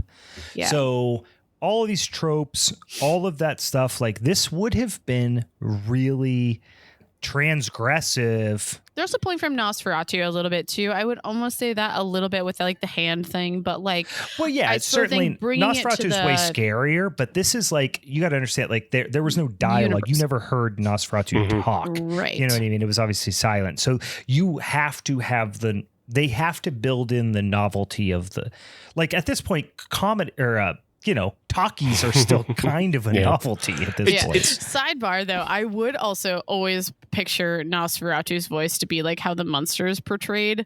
Oh God! In this new film, he's just like Rob this Zombie nerdy, like, God. like that's the I want thing. to talk about my rats. That movie would not Nosferatu funny. If it was made. What year was Nosferatu made? 1921. Okay, I was going to say 21, 22. If it was made a decade later, it would not have been scary because if they would have put like voices in that, I don't know. It's not like this one's terribly scary either, but it's interesting. No, it's not. It's interesting. I don't know. Just I think it hurts it now. But like back then, obviously the hands coming out of the coffin is like an iconic image and everything. But it's interesting badass. that they do it so early because it essentially gives up the ghost that Dracula is like, a bad vampire guy, rather than just letting the mystery unravel that, oh yeah, he actually does have power and he is like turning people into vampires, like he has this power. So yeah, it's interesting they give it up so early. What I was gonna add was like to Brian's point early on, where you have to spoon feed this shit. And I think what it gives the audience is like this power to know, like, this is a bad guy. Yeah, you don't know he's a bad guy. So they're almost allowing you to like get ahead of the story, but you're still fearful for what that actually means because you don't know fully what it means. It's not a mystery, right? It's it's the horror coming from. He doesn't know he's in danger, right? Which is why I say it works for back then, but I don't think it works as well for now because Dracula is so, it's everything's so ubiquitous. Everything. Like this movie now is wildly predictable. But it's hard. It's kind of like even zombie films now. Like it's hard to create like a very unique story for these films because we fucking know there's so much how they go. But I feel like we're all talking about movies that came out in the 30s, and like my mind is fully into like even any holes we want to like pick at. I think I still want to think about it from like the lens of, if I watched this at that point, that would be so spooky. That'd be so scary. But also the idea of like knowing this person who is in theory alive and a human and a normal dude who's just trying to sell the guy fucking real estate. He doesn't fucking know.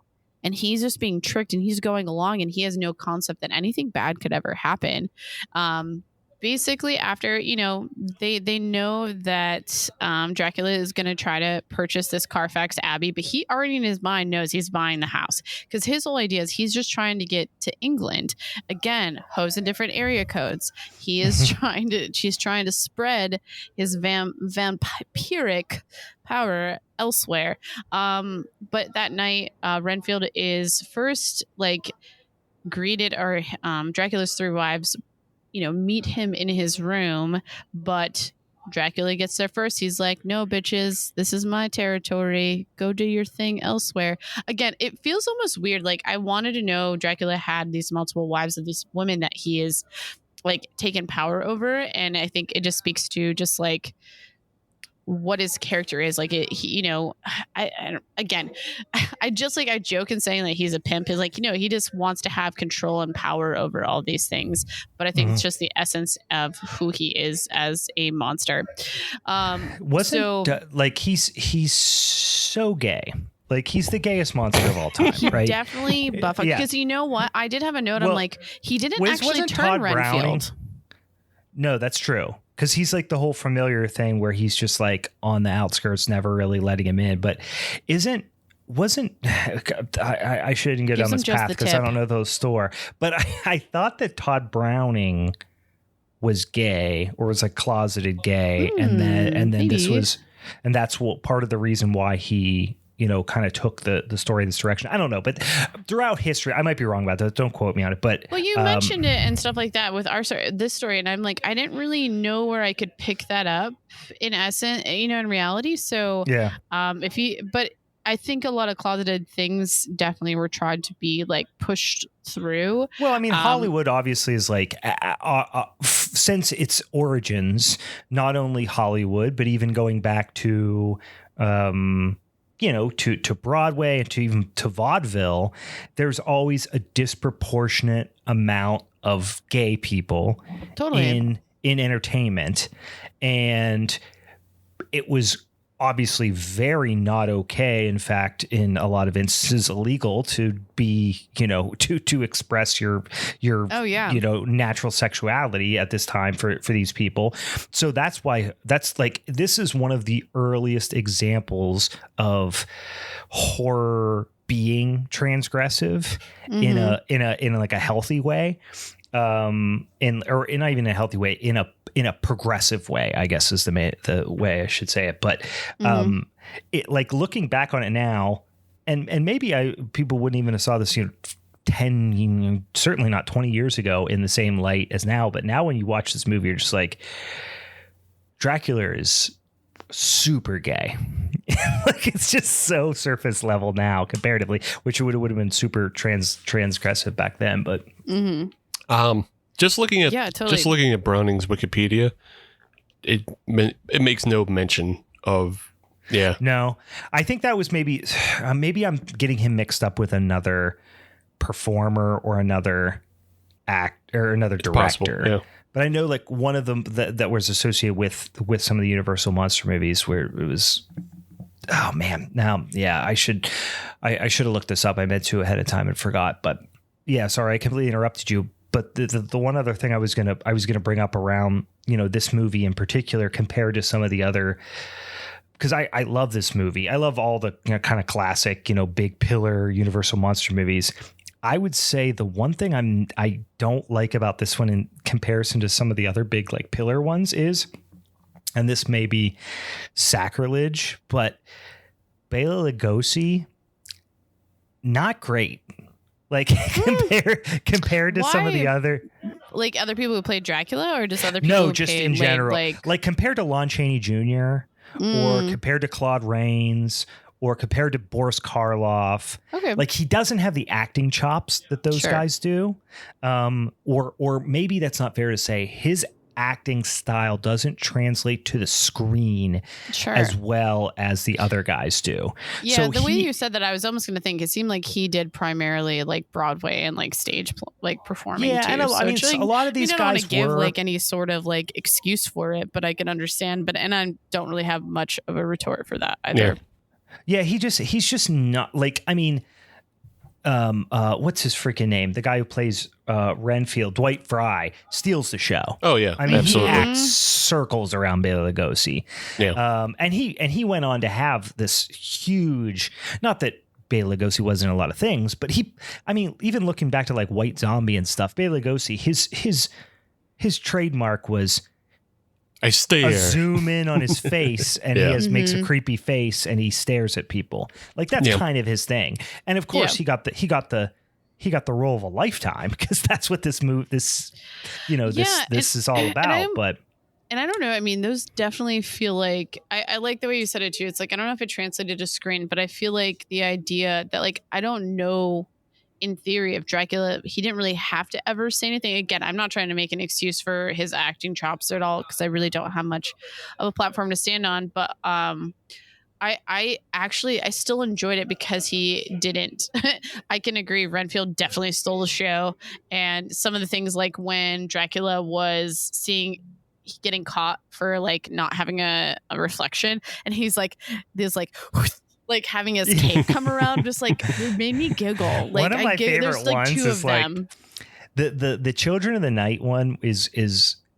And again, like English is his second language. I get it. Like there's a lot of other, like he's not the same type of performer as these other guys we're talking about. But the one other thing, the line, I honestly, until I hadn't seen this movie in probably 4 or 5 years until maybe 2 or 3 years ago. Like I took a hiatus of probably 4 or 5 years where I didn't see Dracula for whatever reason.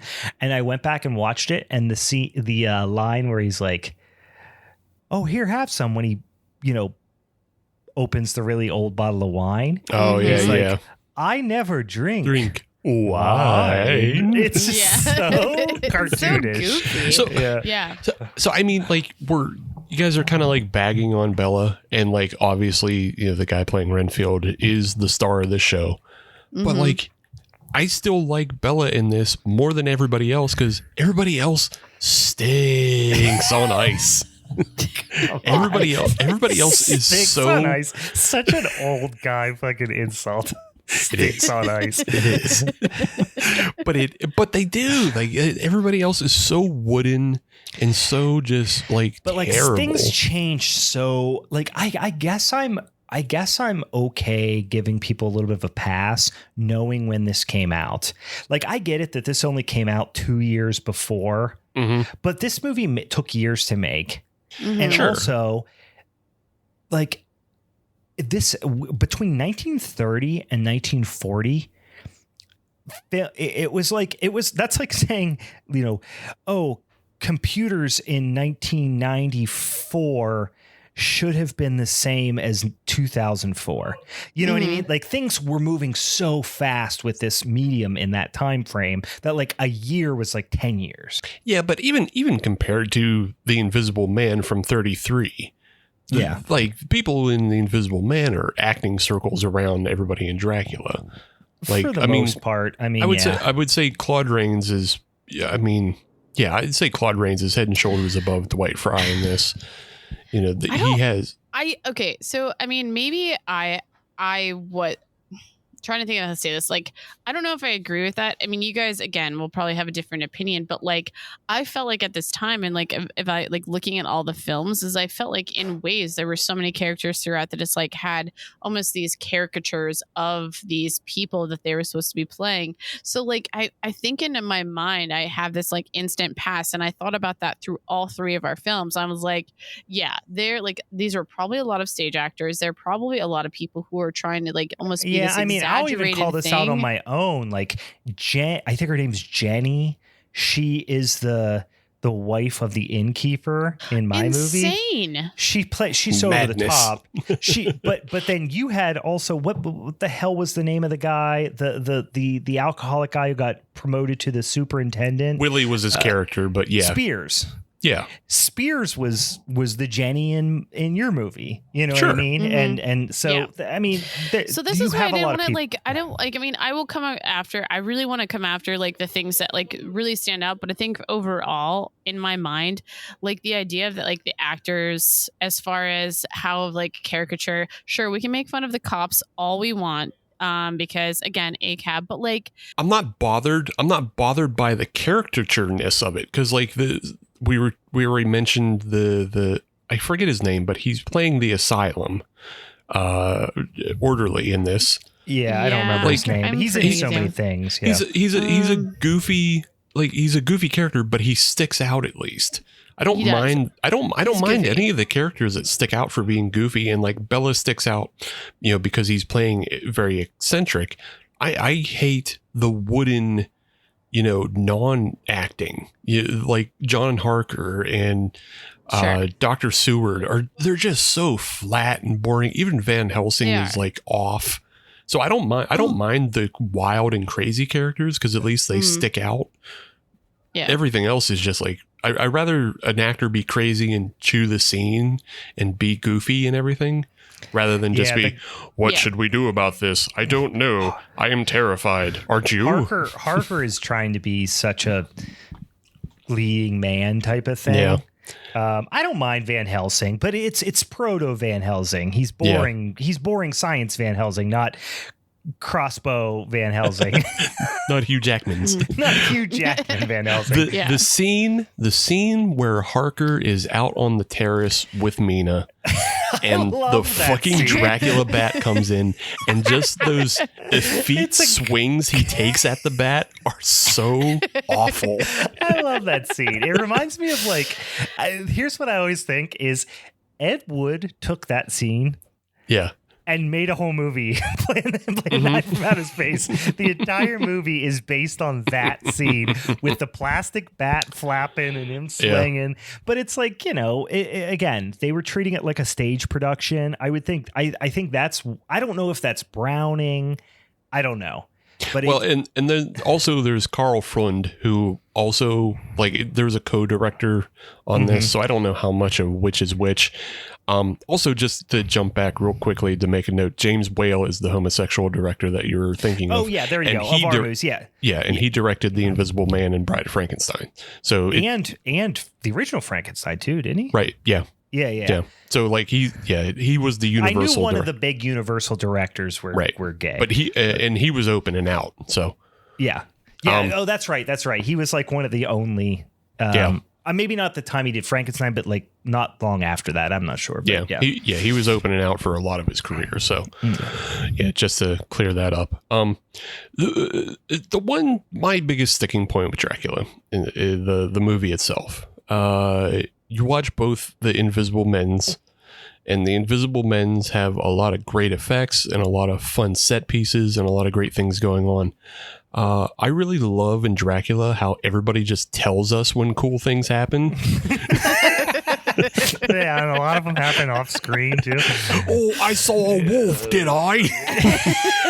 Yeah, but look, it's such a different type of movie. I also just want to say, to that comment again, we're you're creating this idea in people's minds.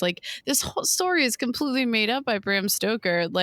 In this idea of we were able to see the bats. I think it would actually be really funny if they tried to have a wolf just be poking out of a corner or something. That'd actually be pretty hilarious, but it didn't just have a rubber wolf that's bouncing on a string right beside the bat. Bats around everywhere. I fucking hear you. I hear you completely. Even just removing the effects element from it. There's a scene where what's his fucking face is talking about how Lucy's back from the dead and runs into her and we don't even see that. I could be more forgiving if it was just the one scene where you kind of if you actually see a wolf and you actually saw Lucy and everything. The scene where Renfield is describing Dracula visiting him with the sea of red mist and the thousands of rats and everything. Yeah. He sells it in such a good way that I can forgive that one. But the fact that this is just a theme throughout the whole movie of just I hear you. Everybody's going to tell us what happens. But the only thing at the same time is that that idea wasn't distracting to me because I felt the pace still worked for me. You know what I mean? The pace still kept up with it. Whereas now in my mind, I already saw a couple scary things. So now I'm just creating shit in my brain. I don't know if that's how it would be time and place then, but in my mind, I now believe what these people are saying. I can envision how scary these things were. If I want to create shit in my brain, I'll read a book. But it's the same idea as a film, though. If you're reading a book, the film is supposed to show you. I listen to audiobooks all the time, and my brain creates imagery for it. It's the same. That's what I'm saying. No, you're reading the book.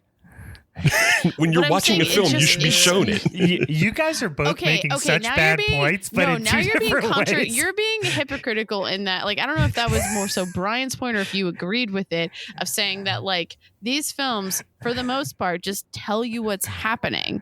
This movie could have, in theory, like been longer if we wanted to see all these films or these pieces, but I don't know if they actually were necessary. Like I just don't know if because I still felt like I was never bored with this film throughout it, even though we were being fed like all these imagery of these ideas that weren't actually shown. Is like and again, Renfield like really created this like haunting scenarios everywhere he's around. He's just like, no, I believed him. I was just like, holy shit, yeah, no, you definitely saw that, and that was definitely scary, but also you're super creepy and like you're haunting yourself.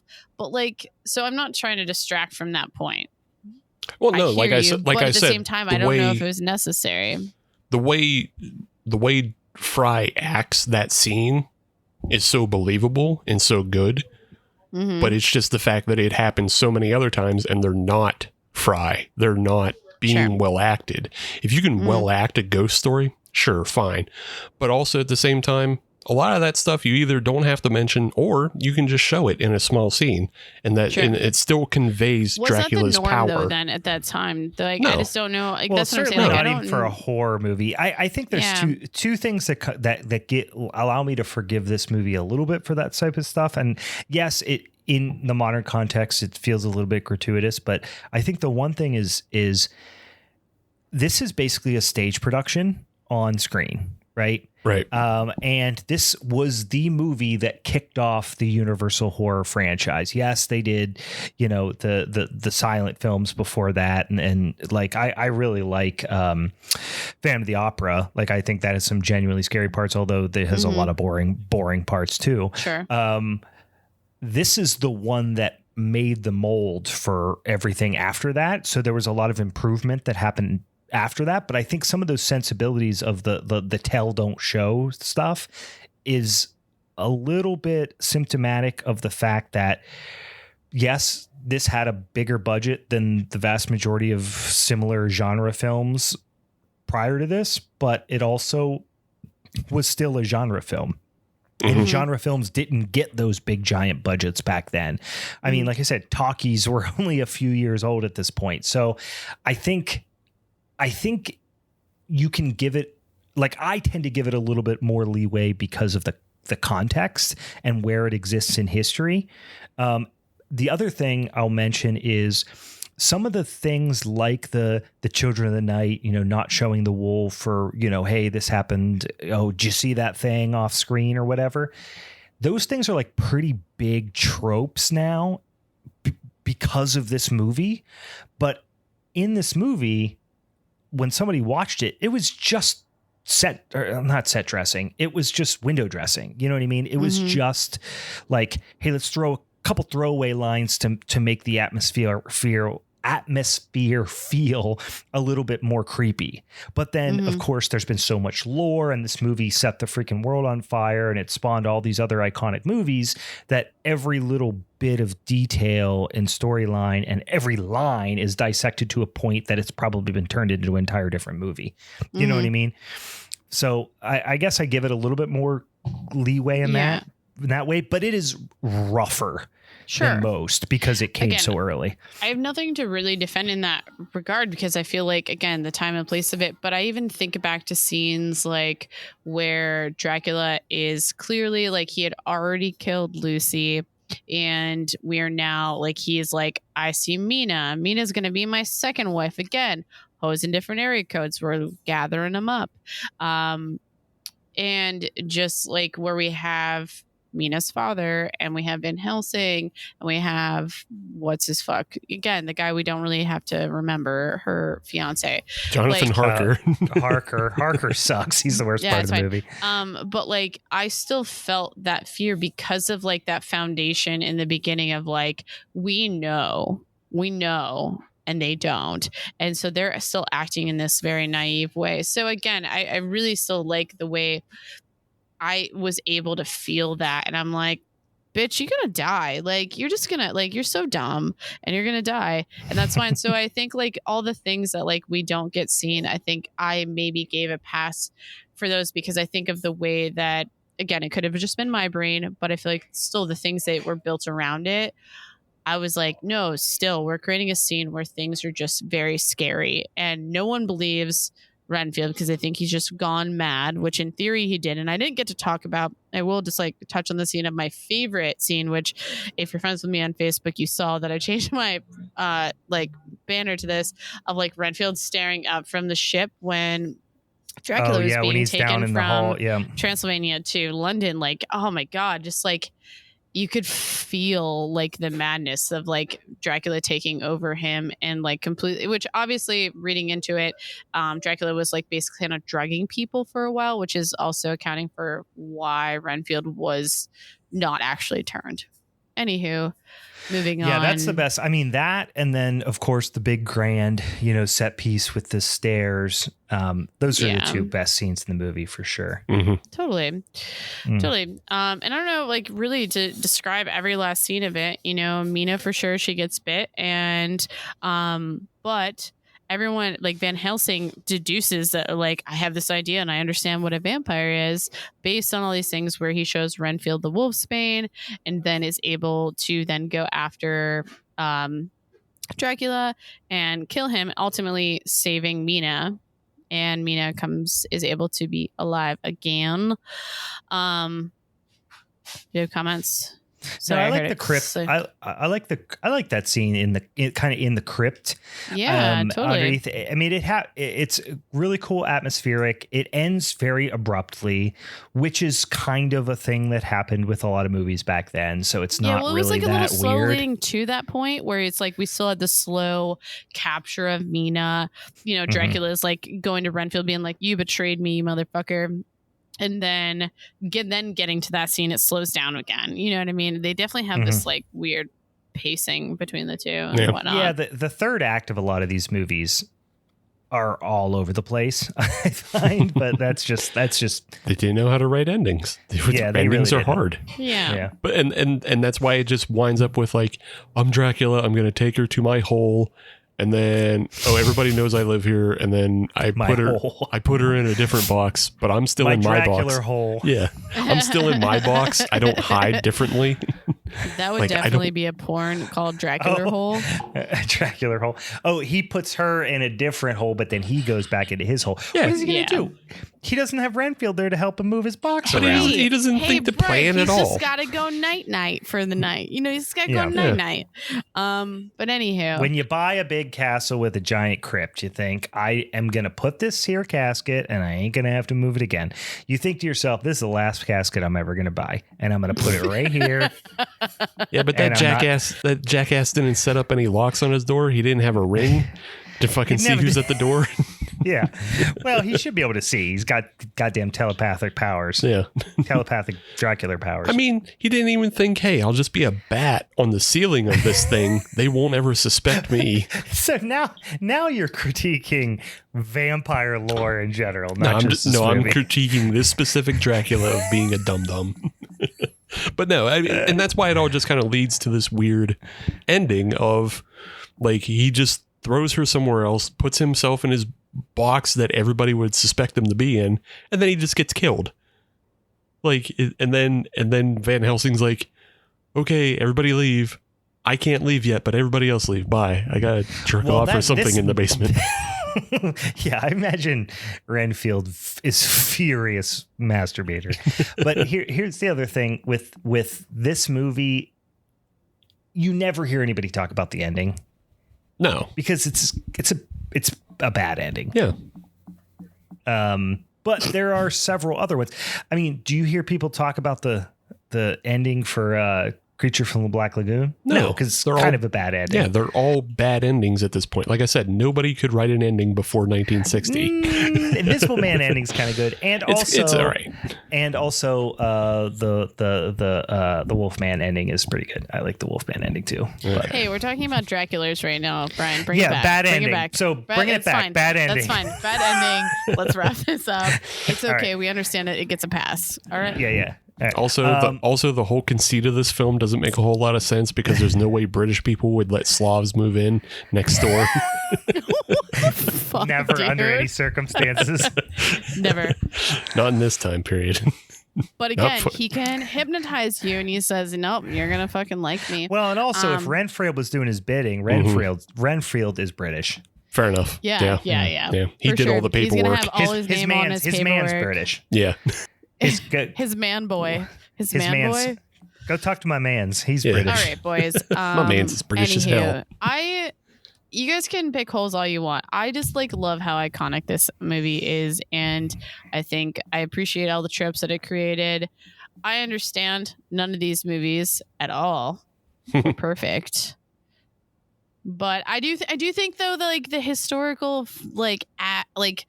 this movie in my mind represents what we're talking about. You know what I mean? And I think it represents one of the best ones of it. Whether or not you can pick holes in all of it, I still think it set the stage for all of these other things to come, which is why ultimately it is the best. I have 2 more points, just 2 final notes. Okay. One, Go ahead. I love the noted Romanian fauna in Dracula's castle of the American possum and armadillo.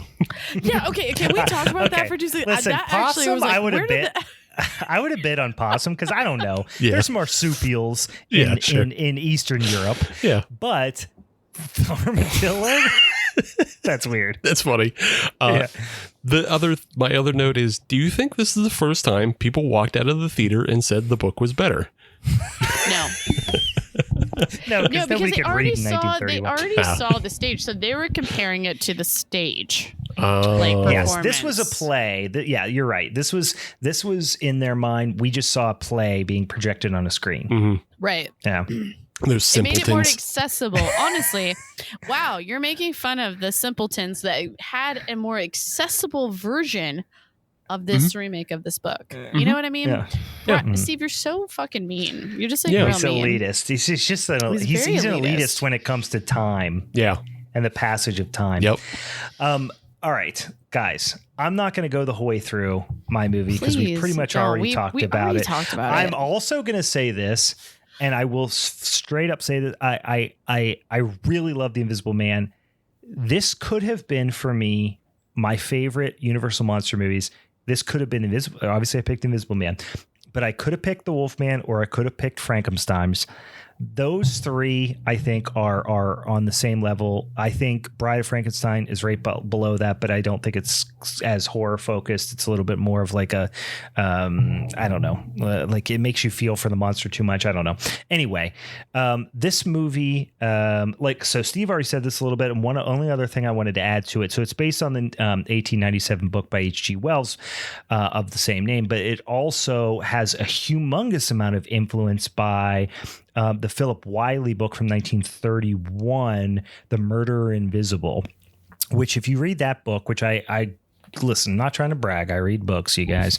I have read both of those books, and that one actually has a lot more to do with this movie. Like the character that Claude Rains is going for is really has way more in common with the lead character from The Murder Invisible.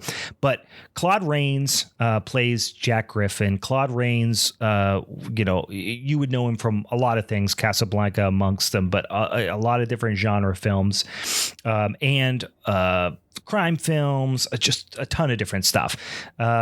He was actually in The Wolfman too, right? He was the cousin or brother or whatever that Cousin brother? what's his name? We know how those Cousin go. or brother. No, that when Lon Chaney Jr. goes, because his brother has died and he goes overseas to like get all the family shit in order, the guy he goes and meets, that's Claude Rains as well, right? Mm. Isn't it? Yeah, John Talbot.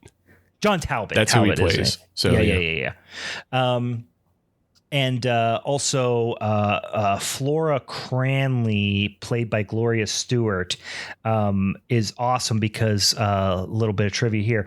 First of all, she was an actual badass in real life. She was she was super socially and politically involved, and she actually was led all these anti-fascist groups in Hollywood and stuff. And she was also Old Rose in Titanic yeah, That's pretty sick. that throws the heart of the ocean in. Maybe she had influence on how all of these cops are portrayed in these movies. Maybe. Quite possibly. They are bumbling assholes, every one of them. They are definitely bumbling assholes. James Whale, we already talked about, Frankenstein, Bride of Frankenstein, really well-known, iconic film director. So I won't go through the plot too much. I'll start out by saying the opening scene of this movie, the opening, few sequences of this movie are fucking perfect in my mind. I absolutely love it, and the ending, frankly. And there's some silliness in between, and it's almost a black comedy at times. But the opening scene of Jack Griffin walking through the snowstorm and coming in. I mean, this was the influence for so many scenes. I mean, if you watch freaking American Werewolf in London, like so many iconic scenes are based upon this. Jack Griffin walking out of the snowstorm into the hotel full of townies, demanding a room and food and beer and not to be disturbed. And then, him trying to keep his cool, like through all of his madness and stuff like that. I honestly, if I can just interject, I just want to echo, I really enjoyed it. I felt like what this film did really well was just like from the beginning, you're instantly just like, what the fuck is up with this dude? Like, there's mystery right off the bat. Yes, exactly. He is a very mysterious character. You have no idea like what he can do, but he comes off with this presence, because like the madness really isn't there, but there is like this essence of like that aggression that you show up and he's like very direct and you don't know what the fuck is going on. It's very gradual, which I love, because at first he's just kind of curt with people and rude or whatever, and you could chalk it up to, oh, he's just kind of a dickhead, or he's just cold or tired or whatever. And also those people are annoying, so he's kind of justified. Yeah, and he's exactly. They're kind of like bumbling dickheads anyway. So like then it comes to like full out rude aggressive, and then ultimately like murderous maniacal. So I think two things, which it's impossible not to directly compare these to Steve's movie, but there's two things that I think put this one above Returns. One, in both movies you see very little of the Invisible Man, obviously, until the very end, right? So you don't see their face, you can't see them emote with their face, and Claude Rains' voice, as much as I love Vincent Price, he can't hold a candle to Claude Rains in terms of the voice acting part of it. The aggressiveness, the gruffness, like the scariness of the way he emotes with his voice just knocks Vincent Price out of the water, I think. He, as a character, but he's I will way also more like make the note that we are looking at two different time periods. Like I really can't ignore, especially after learning about that Preco thing, is that I do think once we got to the second Invisible Man that there were just certain standards that like, but you couldn't be a good voice actor. No. I feel like the character of like how he had to perform that character was more dictated by standards of Hollywood at that point versus, you mean he had to be nice? I think there was a certain level of like he wasn't going to be as curt or rude or aggressive as he was in as that character was going to be in your film, is what I'm going to say. But I think that speaks to the fact that he had to be like, it was written in the script, he was a good guy. Whereas Claude Rains is not a good guy. No, he's not a good guy. I'm saying is that the time and place of it is that from your film to his film is that shit changed in Hollywood. And I think like no matter how they wrote this character, he had to become almost like less scary. You're also talking about two different characters. I understand that, but I think the idea of the character. No, I'm agreeing with you, Meg. Sure. In that you're talking about two different characters, in that Claude Rains' character is a scientist who turns himself mad and does this, whereas Vincent Price's character, Radcliffe, is a fancy boy dandy who is thrown into a world of madness. Right. So like it that's why I don't think I agree that Claude Rains gives a masterful performance in this film, but I don't think his is better than Vincent Price. I just don't think they're comparable because they're two different motivations. It's a little apples to oranges. I will agree with that. But I think when you have a movie, like, the burden lies on the sequel to make the character that was so scary in the first movie be scary again, and they don't. What I ultimately want to make the point is what I was getting at was that, like, I preferred how terrifying Invisible Man was in 1 because of how aggressive it was, and like there was a lot of killing. He was more unhinged. Shit was just more wild, and like I did like that. I just like always have to acknowledge between the two is that like stuff changed between, and so like I'm keeping that in mind when I look at Invisible Man Returns. Plus, if the ultimate goal of the Invisible Man Returns is to give him a redemption, then you can't make him too scary or too violent. You know, you just can't have him go as far because it's harder to bring him back. Yeah, you and can't have bring the him audience back. and have the audience accept it.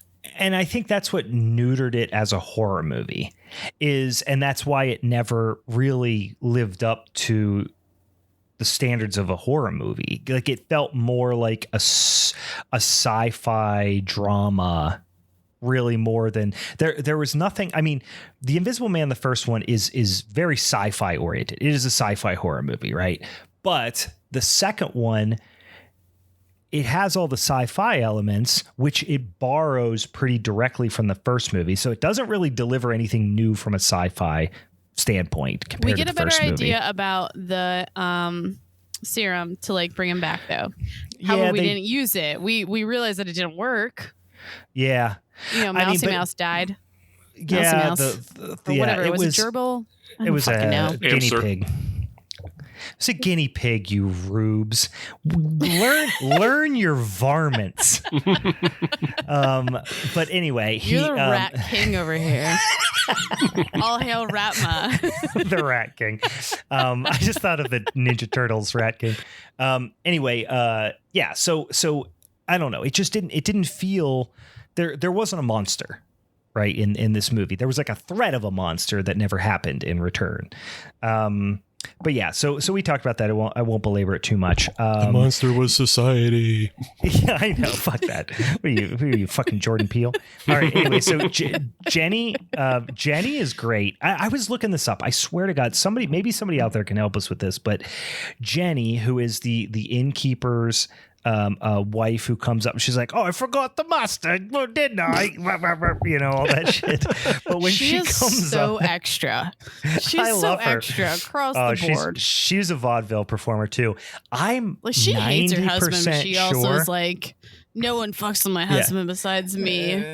Yeah. So I swear she is Ebenezer Scrooge's housekeeper that tears the curtains, the bed curtains down and all that stuff. Okay. And it has it's time to get out, Mr. Scrooge.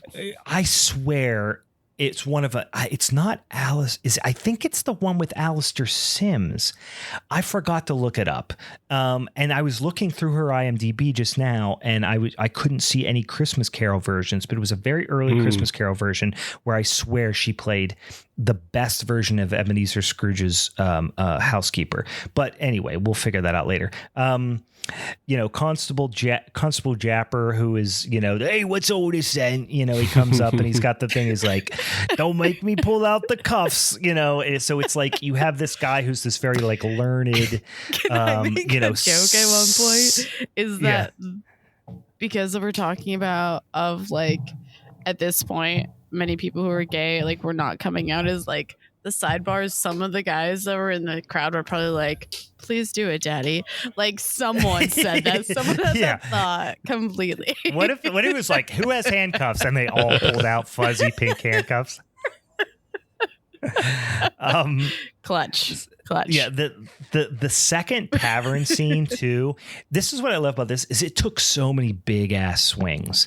Like not only did hit when he pulls off, it's still kind of creepy to this day. And like whenever he goes, you all want to see, what I look like, you're all peeking out of the curtains or whatever the line is. And he's like, I want to see my dick. He's like, I'm going to show, you know what? You want to see? I'll show you. And he starts pulling it off and he just comes completely unhinged. Like his voice like he's fucking batshit. Yeah. You know what I mean? Oh, yeah, totally. And you're like, what is this guy going to do? And he's like, I think I'll throttle you. It's just like, which like all that totally works. And then it gets undermined by him doing a Dennis the Menace around the neighborhood. Like, oh yeah, he's just out there doing wild. He's wilding out. But he's crazy. He's out there wilding out. Yeah, no, he's crazy. I'm just saying he goes from throttling, which is like, I'm gonna kill this fucking cop too. Oh, I got your hat. Kill him. I don't know why that's a point for you, Steve, because you understand that his character, he's just unhinged and crazy. Yeah, he's just like, he doesn't kill anybody from being yet. Like spooky, where he's starting to like turn, but then he's just like, ooh, everything's silly and goofy. Like the laughs that we get throughout this, like this guy is just mad.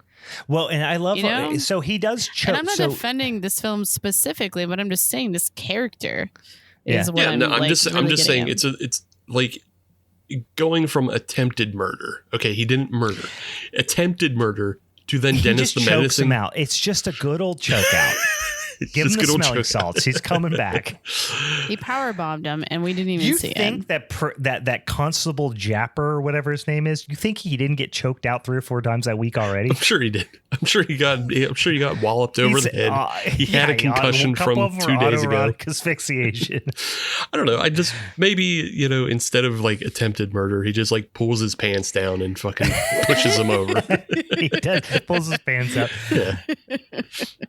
He spanked my ball. He gave me a right spanking in front of all those other men, and I didn't care for it much.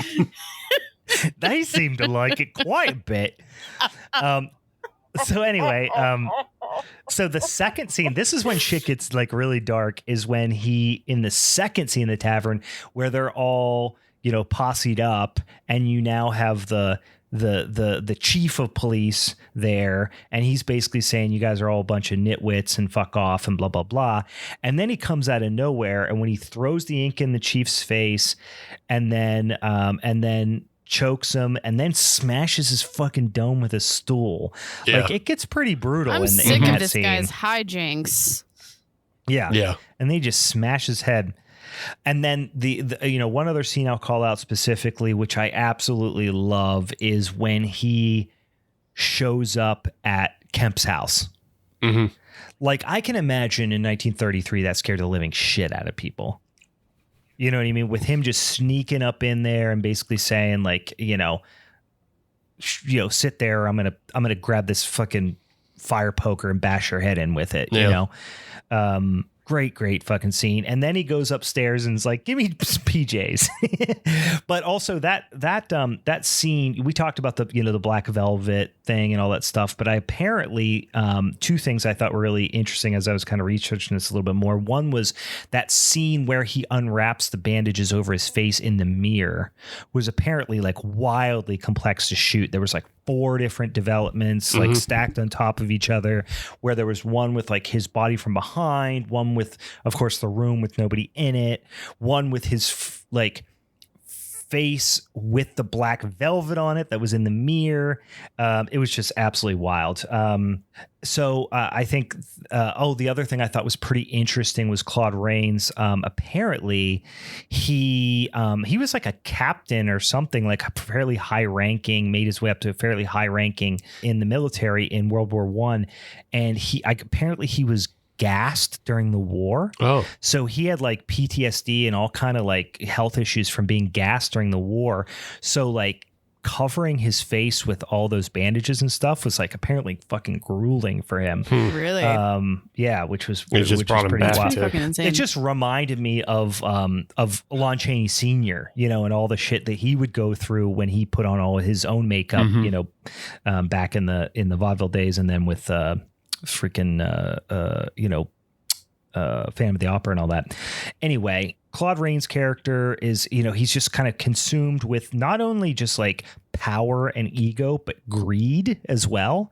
Like he's like, they're going to pay millions of dollars for this, you know, on all this stuff. So it's just like, it's really like he is purely evil. And I think the idea is he was evil before he took the serum.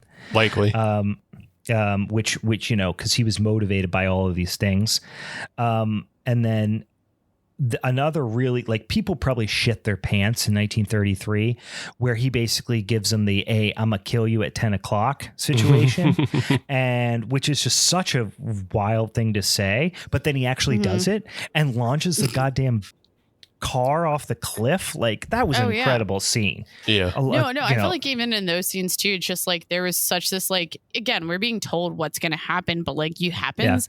And again, I'm putting myself time and place. Like that's intense. Like you're like, no one would ever think to possibly just like do that to a person. You're like, no. And also the way he talks, like he was back then, the old, what does he say to him? He's like, and you're a cowardly rat and blah, blah, blah. He just is like berating him in like a pretty brutal way. And I'm like, I wonder if that was the 1933 equivalent of your mother sucks cocks now. Like, so it's interesting because like earlier in the film, the lady, the innkeeper's wife, she comes Jenny. down after she gets screamed at.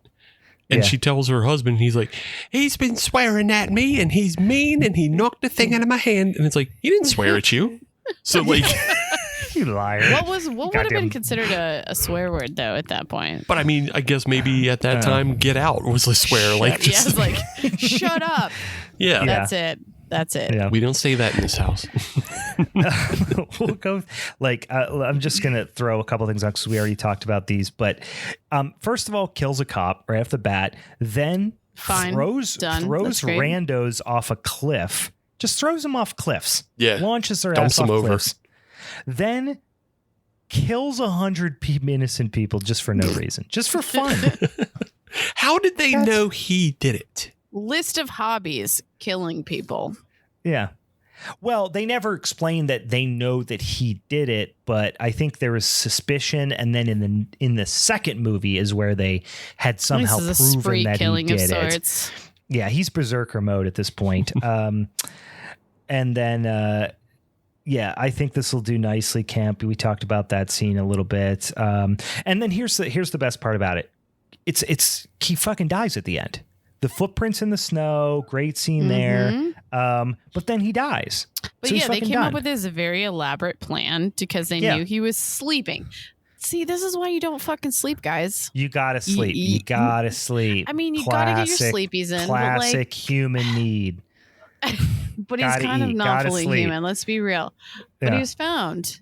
And I like, I mean, I kind of like that this plan came together. It also gave this like, I understand why this is happening and why he's getting caught is that like at some point he does have to stop. He just happened to get caught. And also he becomes, I think it's a little bit of a testament is not only are they smoking him out of his hole, literally, really, and shooting him down, but like, I think the idea is he had lost his humanity. You know, in this mad grab for power and money, he lost his humanity and then was ultimately dispatched like you would, fucking, fox that's robbing your hen house or something. Visually, because he's sleeping in a barn like an animal. Yeah. And, they just basically, like, they don't even take any attempts at, arresting him or anything. They just all hold hands and then shoot a man in cold blood. Shoot your ass when you while come out also here, setting him on fire. Like, like there's no attempt at all at like, let's take him alive. No, right. They tried that and then he gave everyone wedgies. So it's great sci-fi scenes. Way more chaotic horror and everything than that one. Than the sequel. Like I said, Claude Rains' performance is just second to none for me across the entire franchise or across the entire, like, I can't think of a better performance in any of the movies, any of the Universal movies. But it also like gives into like, okay, it's gonna bring this back around. This movie does also bring into the effect of like, we're scared of what we don't see. And right. You know what I mean? So like, I think there's still this level of imagination, though we're seeing all this like horrific stuff happening. You still, in essence, like, we don't know what he looks like. We don't know what he's doing. And like, that is part of the fucking horror of it all, which again, bringing it back to my film is like, it's okay if we have to make things up in our brain as far as like what the terror is. Steve. Yeah. Anywho, you might be barking up the wrong tree on that one. Stop. Both of you. Whatever. I think right. it was an okay point. People can back me up. All right. So where are we at here? Does anybody have anything else they wanted to bring up about my flick? I mean, I just think the cops and the townspeople are a little too fucking bumbling. Like, it's funny the way they're all calling in and like, well, what if you wait till he, why don't you cover the streets in tar? How about you, does he? And then follow to the black footprints. Totally was a bit excessive. I think in essence, though the like character as Invisible Man in the first one was like already menacing enough, all of this like bumbliness enhanced that. Whereas we didn't get as much of that in the second one. But so we didn't even talk about the camera in the second one and how it just like, let's move the camera around real fast. And that means he must be up a tree. And then 1 second later, he's down. Silly. That was an insanely silly scene. It was. And then I was kind of actually annoyed by it. Sorry. And like, you have that scene in my movie where he runs out of the hotel, or not the hotel, the tavern. And they watch the feed and stuff like that because that's all they got. And he bowls through, probably 10 people, knocks them out of the way. They're, of course, expecting that. In your movie, Steve, he runs around in circles for a half an hour and levels 150 men, like just running through them. It looked like the freaking running of the bulls. He's playing fucking knockout game. Invisible. It rules. The bull is invisible. It's like, totally. He's strong as hell. So there's plenty of silliness. I mean, there's sure.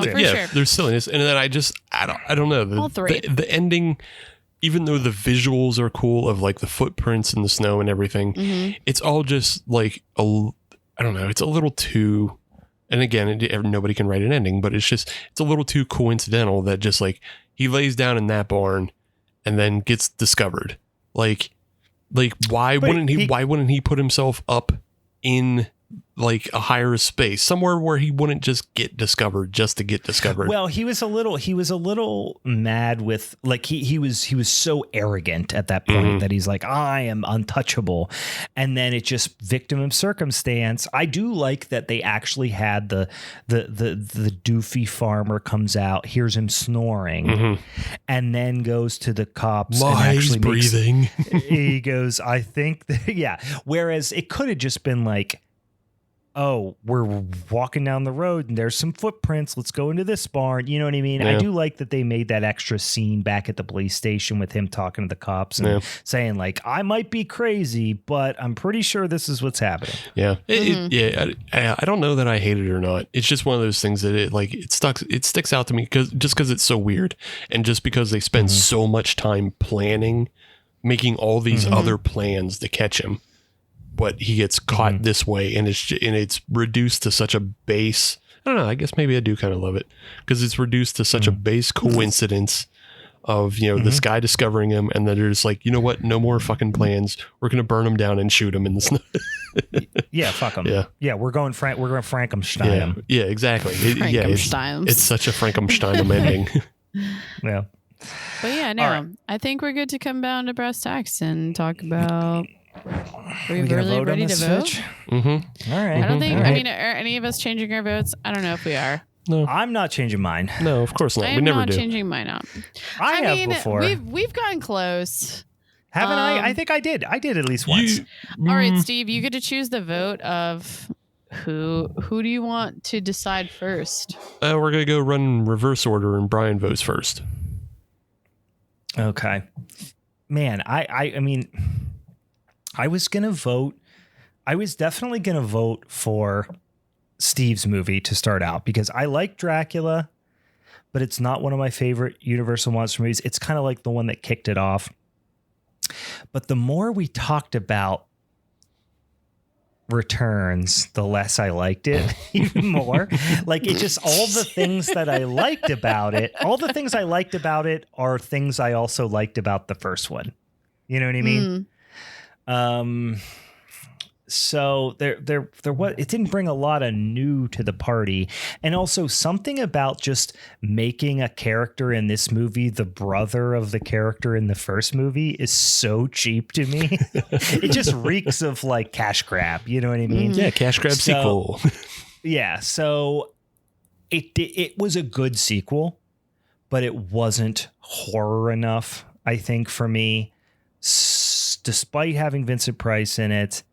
I honestly, I think I'm going to switch it because I was going to go with that one, but I think I'm going to switch it and go Dracula. Okay. My turn. So I ultimately, in watching both of these for the first time in this, I echo in that idea of like, I felt like the theme and the stories behind them were so similar, but I really do like the aggressiveness and like the horror elements that the first one put forth more so than the second one. And I'm going with Invisible Man. Okie dokie. And I mean, I just pull the Band-Aid off, Steve. I knew it was going to happen as soon as I watched the movie. I didn't. Oh, no. Yeah, I just knew it was going to happen as soon as I watched the movie. And as soon as Brian said he was going to pick it, yeah, I was hoping Brian wasn't going to pick the original Invisible Man. But yeah, just go with that one because it does everything that the sequel does. And, you know, I think they're both worth watching. And, you know, like I was saying at the beginning, Returns perfects a lot of the effects and everything. And obviously Vincent Price's performance is very worth watching.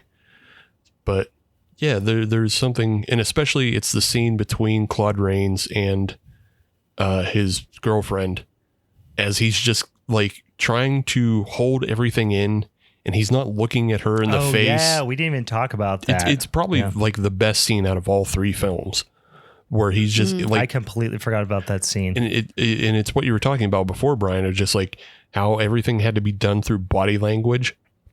His body language is fantastic because you can see he's holding everything in, and he's like kind of wringing his hands, but he's holding himself back. But then he just starts losing grip with reality, and he's Skeletor. By the end of the scene, he's Skeletor cursing the world. He's like, but I just want to make a life for both of us, and then eventually they're gonna suck my toes as I pour $1 million of it, and everybody's gonna like, eat my ass. He just devolves into this insane, you know, hungry grandeur in that scene. But So is what you're saying? I ain't your saying boy's taking home that fucking strap. I ain't saying, but if somebody can do the math on it, but I ain't saying. All right, your boy, the belt's coming back home with daddy. All right. I would love to make hated that comment. I hated it so much. Ooh, the belt's coming back home with daddy. So I'll have to think, guys. I'll have to think. We're going to come up with a little punishment for you guys and your insolence to discuss on the next. Maybe, you know what? Maybe we will jump into an early holiday horror. I don't know. We're going to keep you on the ropes here until next week, where until we find out what that's going to be. So, all right. Guys, we've done it. We did. Steve's got mad face. Steve Meg's is mad face. pissed. I'm actually a little less pissed right now because Steve lost first and foremost. Yeah, and you two, didn't want. I honestly don't feel like my movie was that bad. So It just is. you guys up against yourself. It's just not. And I'm not going to believe you, Steve. No, You can suck my dick, dude. We have so many better Dracula movies now, and yours is just a stage play. Classic, bud. guys, silence. You can't Silence your control me. insolence. You can't Silence your control me. insolence, peasants. Never. All right, we will come back with a little punishment episode. I just have a feeling you're not going to be nice to us this time. No, there's been too much nice. I'm so sick of nice, guys. I'm so sick of nice. I'm going to do something horrible to you. Okay. All right, tune in next week to find out what type of horrifying film that I throw their way. And as always, like I said, follow us over on the social medias and figure out, what's on them episodes. You can suggest topics for us, do all those lovely things. All right, I think that's it, guys, for the Halloween is Forever crew. I'm Brian. I'm Meg. I'm Steve. Just plain old Steve. Just plain old Steve. See you later. Bye.